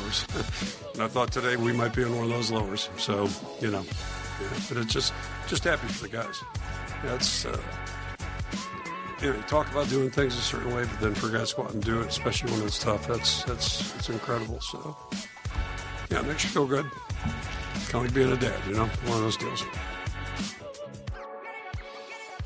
Welcome back, Hurrdat Sports Live, presented by Centris Federal Credit Union. That's DBM Ravi Lulla here at Hurrdat Sports HQ. We are joined now by Madison Hricik. She covers Iowa for the Cedar Rapids Gazette. Madison, how are we doing this morning? I'm doing great. Thanks for having me on again. Been a minute since we all talked, so I was very glad that y'all reached out to chat about this weekend. It's got to be Iowa week, right? It always. At what point do you think we throw out, or do we like scheme and fundamentals and the actual execution and just realize it's Nebraska, Iowa? It's kind of just good old fashioned hate week, and that's what's going to matter. It kind of feels like Cyhawk week, honestly, where it's just like the hate exists across the board on both sides. And you know it's going to be a weird football game. It's just a matter of what kind of weird football game we're getting. Like earlier this season with Cyhawk week, it was a classic Cyhawk game of just like gritty, a lot of defense, not a lot of scoring. Honestly, I would love to tell you what I think this game could look like in terms of what kind of rivalry week game this could be. I really don't have any idea. This Iowa team is full of surprises, and it really just kind of depends on what happens. So speaking of surprises, Iowa has, as you mentioned, been full of them, I think, this year. Going from games like the Cyhawk game, 16-13, that's a very Iowa game, to you've got some random like 37-0 against Wisconsin and 41-3 against Minnesota, which do not feel like Iowa games at all. What do you have a good feel of who this team is on a week-to-week basis? It seems like maybe they've settled in a little bit more, but there's been some outliers this year that you don't typically see from Iowa. Yeah, outliers is definitely like the best word to describe it. And even then, it doesn't feel like it is a true outlier where it's a one-off scenario and it's just never going to happen again, because we saw it happen again later on this year. I think where, at least in terms of the offense, where I'm seeing a little bit of consistency and identity is just the fact that this team refuses to just go down and just take a knee and call it a day. Whether they're on the winning or the losing side of the football. We saw it against Michigan State last week. I mean, Iowa's offense had no reason to win that game for 58 of the 60 minutes of football we watched. And then it was like the 2-minute warning happened. And it was like, oh my gosh, where has this offense been all game? I think I even tweeted that. I was like, where has the offense been all game, when they eventually tied the game and then inevitably won it off the field goal? So I really do think this is an offense that just refuses to yield. And I think that just comes from the fact that when you've got a quarterback that's won a lot of football games in his career, it's going to be very difficult for him to kind of just sit back and be like, well, we tried. And that's just not Gronowski's nature by any means. And I think that really kind of carried over quite a bit throughout the rest of the offense. So there's this component of him, and I watched Gronowski forever in Brookings, and he's just kind of a winner, right? Just gutty, and he's going to make plays when it matters. How much of that do you think needs to happen, or is there a way to channel it earlier to get him involved? Maybe it's QB run game. Maybe it's, I don't know, sometimes I think he just needs to run into something at a high rate of speed, and all of a sudden he's like super dialed. But like, is there a way that Iowa fans want to see that expedited so it's not always the heroics at the end, or is that just going to kind of be how this offense is built right now?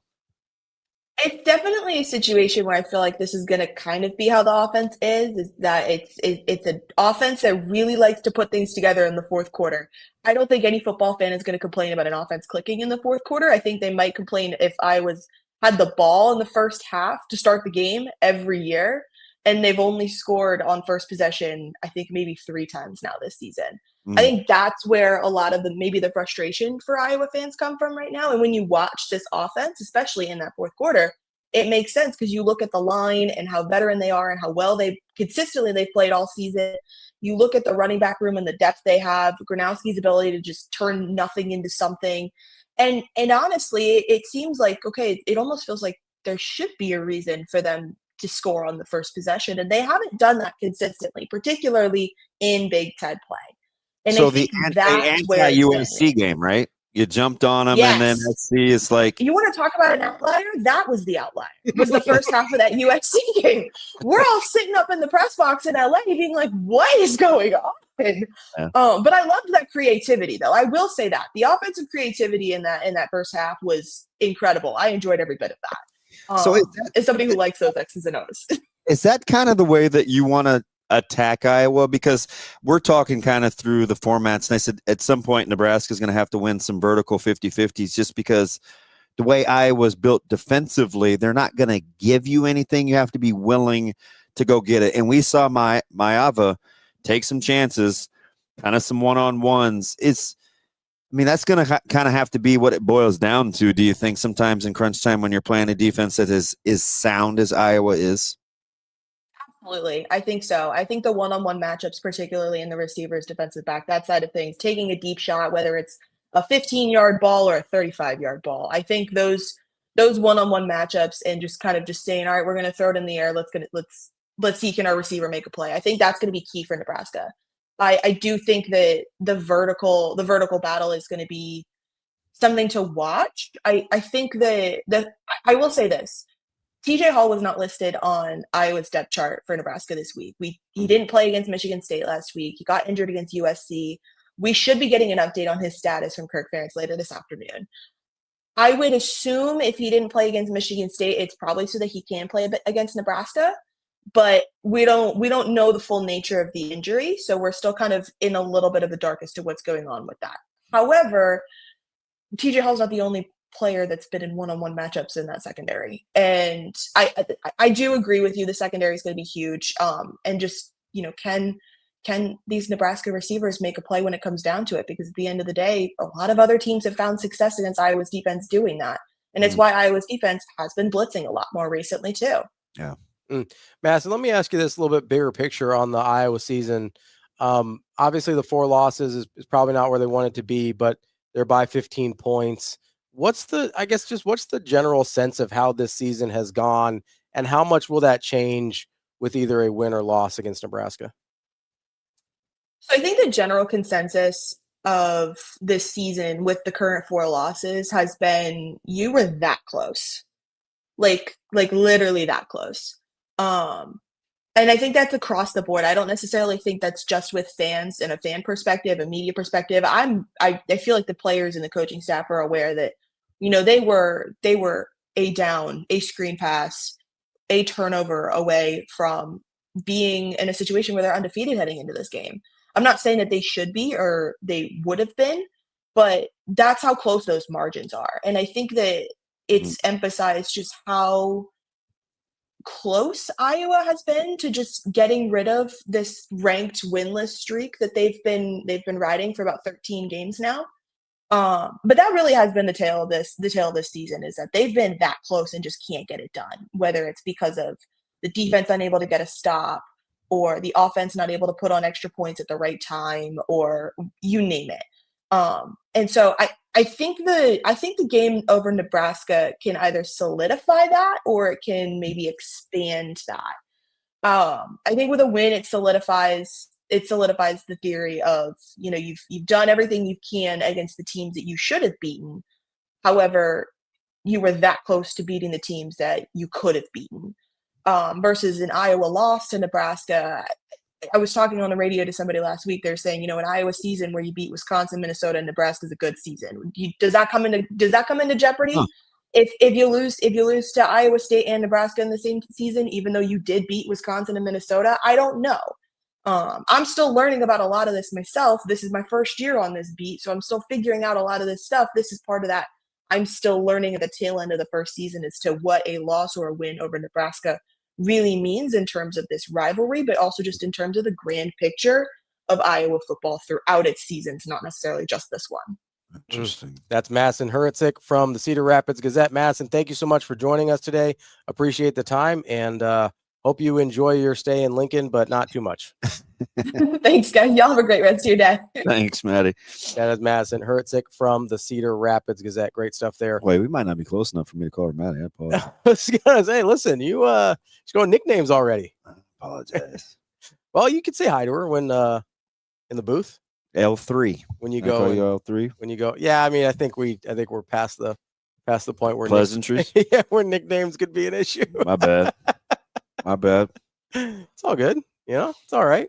I do think it's interesting when she brought up the, any season you break Wisconsin, Minnesota, and Nebraska, it's a good year, because I do think it's sort of the same with Nebraska. If you go, hey, you beat Iowa, changes the way you feel about the year. There's zero question, which I didn't understand.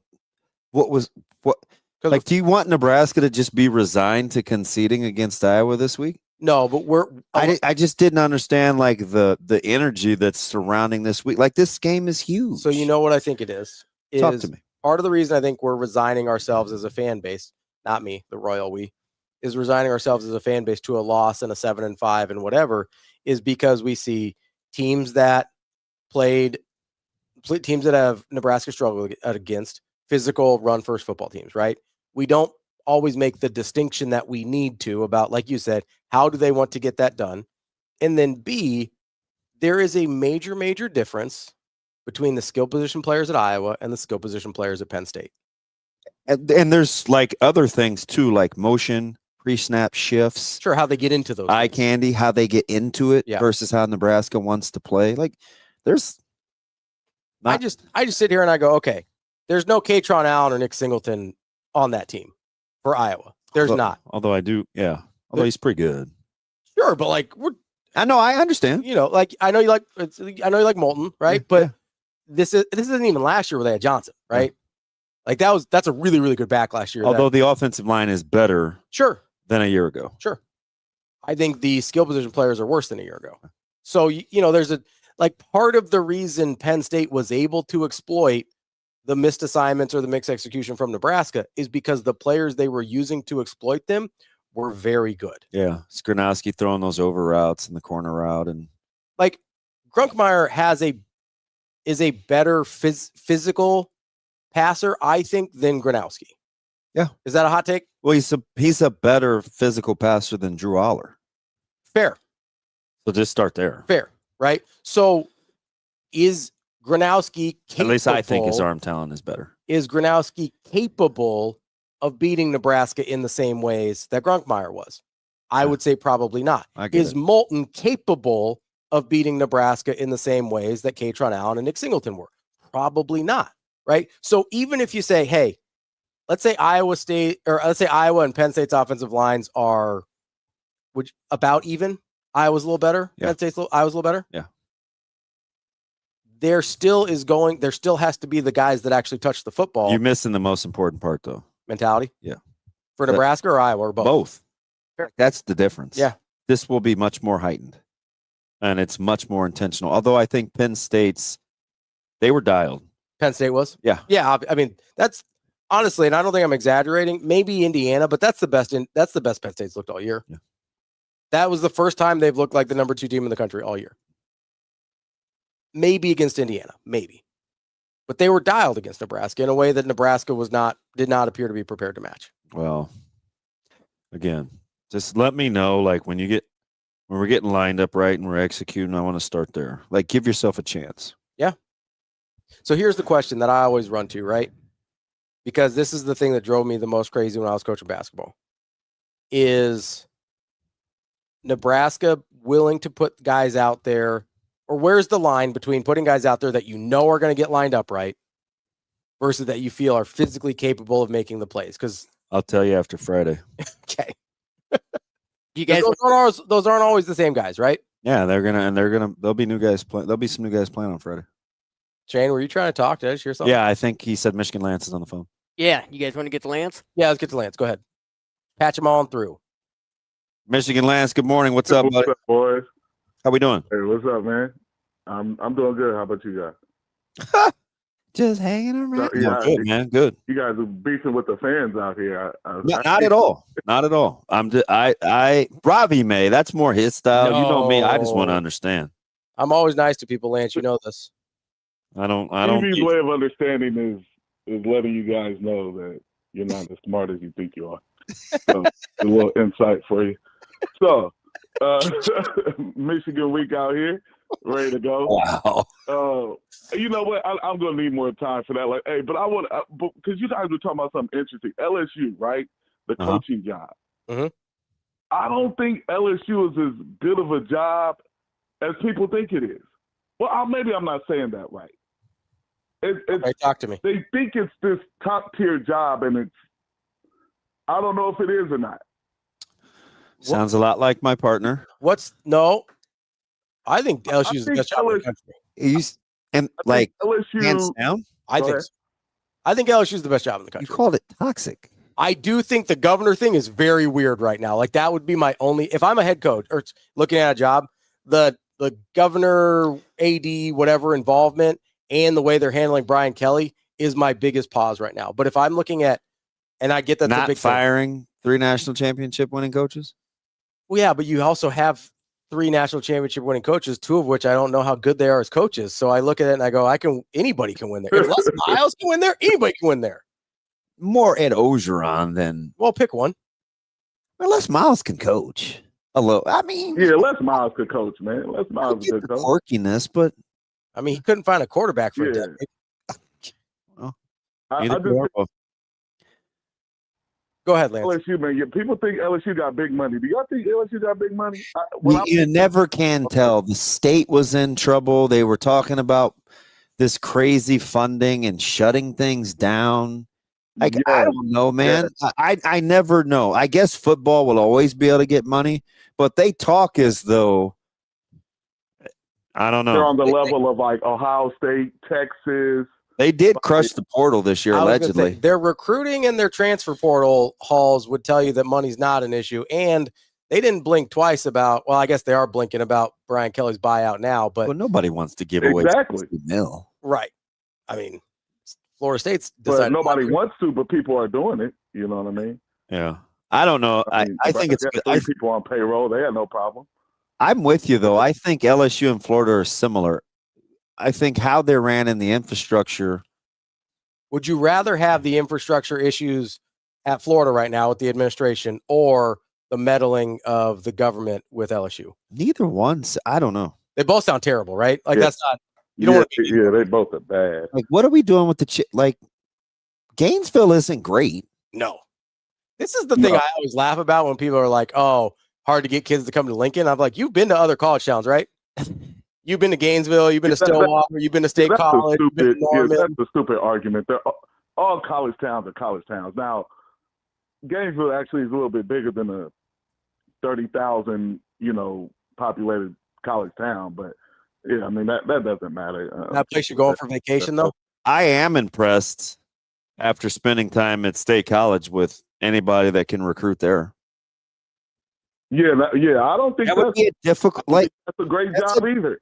That's a difficult place to recruit to.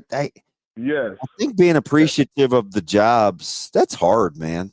I felt like I was in a time warp, and they still win. Like they get dudes. Well, James Franklin won.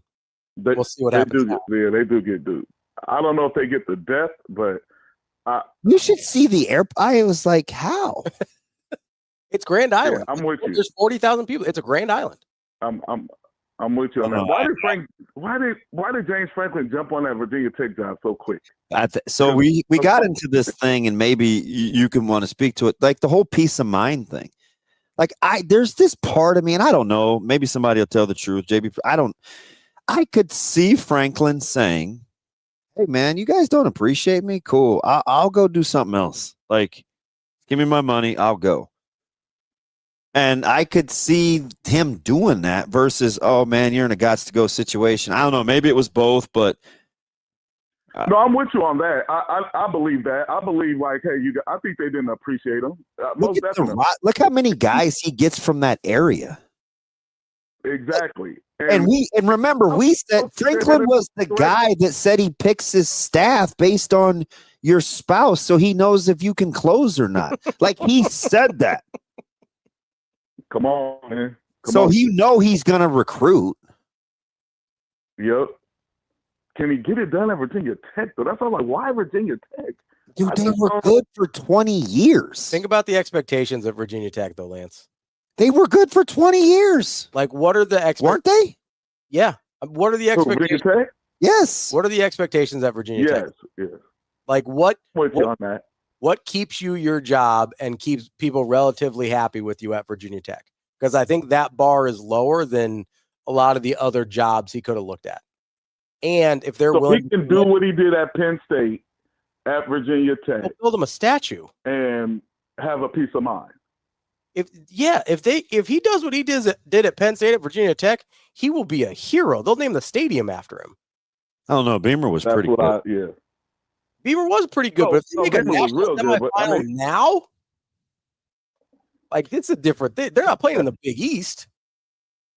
Does Virginia Tech have dudes? I mean, what I mean by the state. Yeah, I guess the state. I mean, it's a lot of that seaboard. Shoot, ask Maryland. Super talent rich in that area.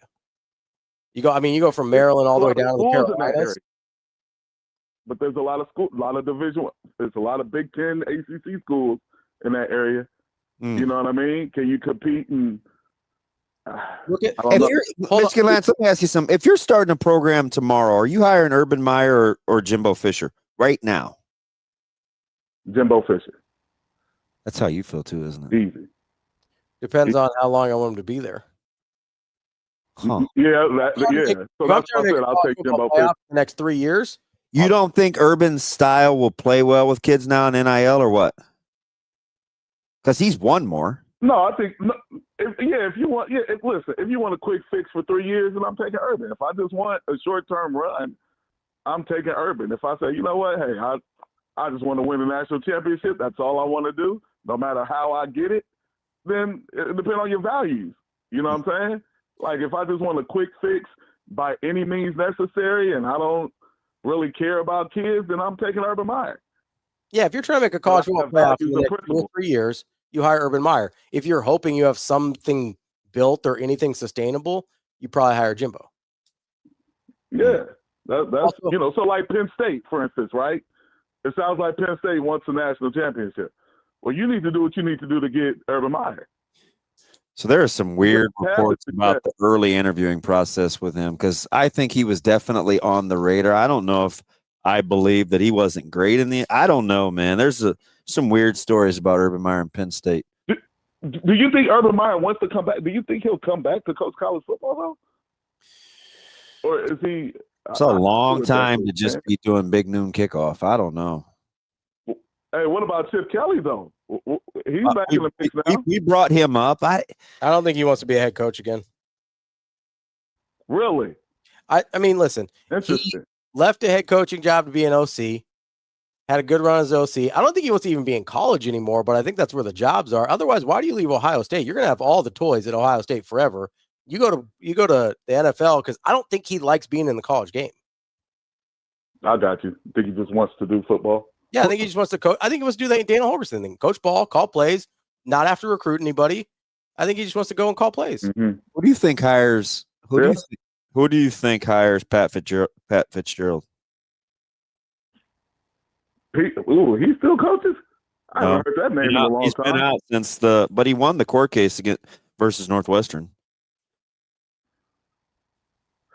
I would see him more like at Virginia Tech. He's a mid-tier build program guy. I don't know if people keep thinking he's going to replace Kirk Ferentz. I don't know. Kirk Ferentz? You said I can see that. I can see that. Well, if he does, what about Dan Mullen? Dan Mullen's having success again, but Dan Mullen thing is he doesn't like the recruiting part. He can't recruit. See that roster he put together? He doesn't like high school recruiting. I think he'll go spend money in a portal. Oh, he doesn't. He bought that whole roster. I think there's certain guys. It's kind of like the all the college guys, did he? Yeah, all those old 4 and 5 stars. Like he reached the. It's kind of like he rebooted all those guys. It's kind of like Patino at St. John's. I don't think he has any interest in talking to high school kids. He'll go figure out who's good already and pay him more. I think that's kind of what it is. Okay. Well, I like Dan Mullen as a coach. I think Dan Mullen is. I thought. I mean, I was thinking like if Nebraska wants to be good at one point, get Dan Mullen. Like Dan Mullen is a good coach, man. Dan Mullen's the best coach Florida's had since Urban. It's gonna be interesting. Yeah, the Florida deal was his recruiting, like you said, but it was high school kids. So if you can just go pay guys that are already in college, I think it's a lot easier for him. That's like a 4-week. That's the thing. It's like a 4-week courtship. He's not a long-term relationship guy when it's talking about recruiting. He just wants to get in, get out, pay you your money, and get home. Yep. All right, hit us up tomorrow, boss. That's okay. That's All right, okay. Lance. What is? There's 10 jobs open. What are these people thinking? It's 10 More than that. software jobs. Like, what are these people thinking? Are they comfortable with getting a no-name person that has built a program like is his name Charles Huff down in Southern Mississippi? He used to be at Marshall. Marshall. Yeah. There's going to be a lot of guys that end up with names they didn't have on their big board when they fired their coach. Yeah. And I'm looking at you, Penn which State. I think is no okay. further than James Go do Madison. some work.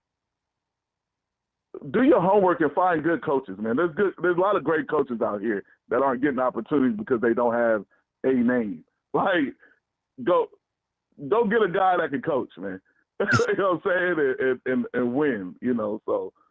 All right, Lance. Hit us up tomorrow. We'll talk Michigan, Ohio State hate week. We appreciate you, Lance. Sure, sounds good. Thanks, All right, buddy. We'll talk to you later, buddy. That is the show for today. That's DB. I'm Ravi Lulla. We'll be back tomorrow for our last day before Thanksgiving. Hurrdat Sports Live.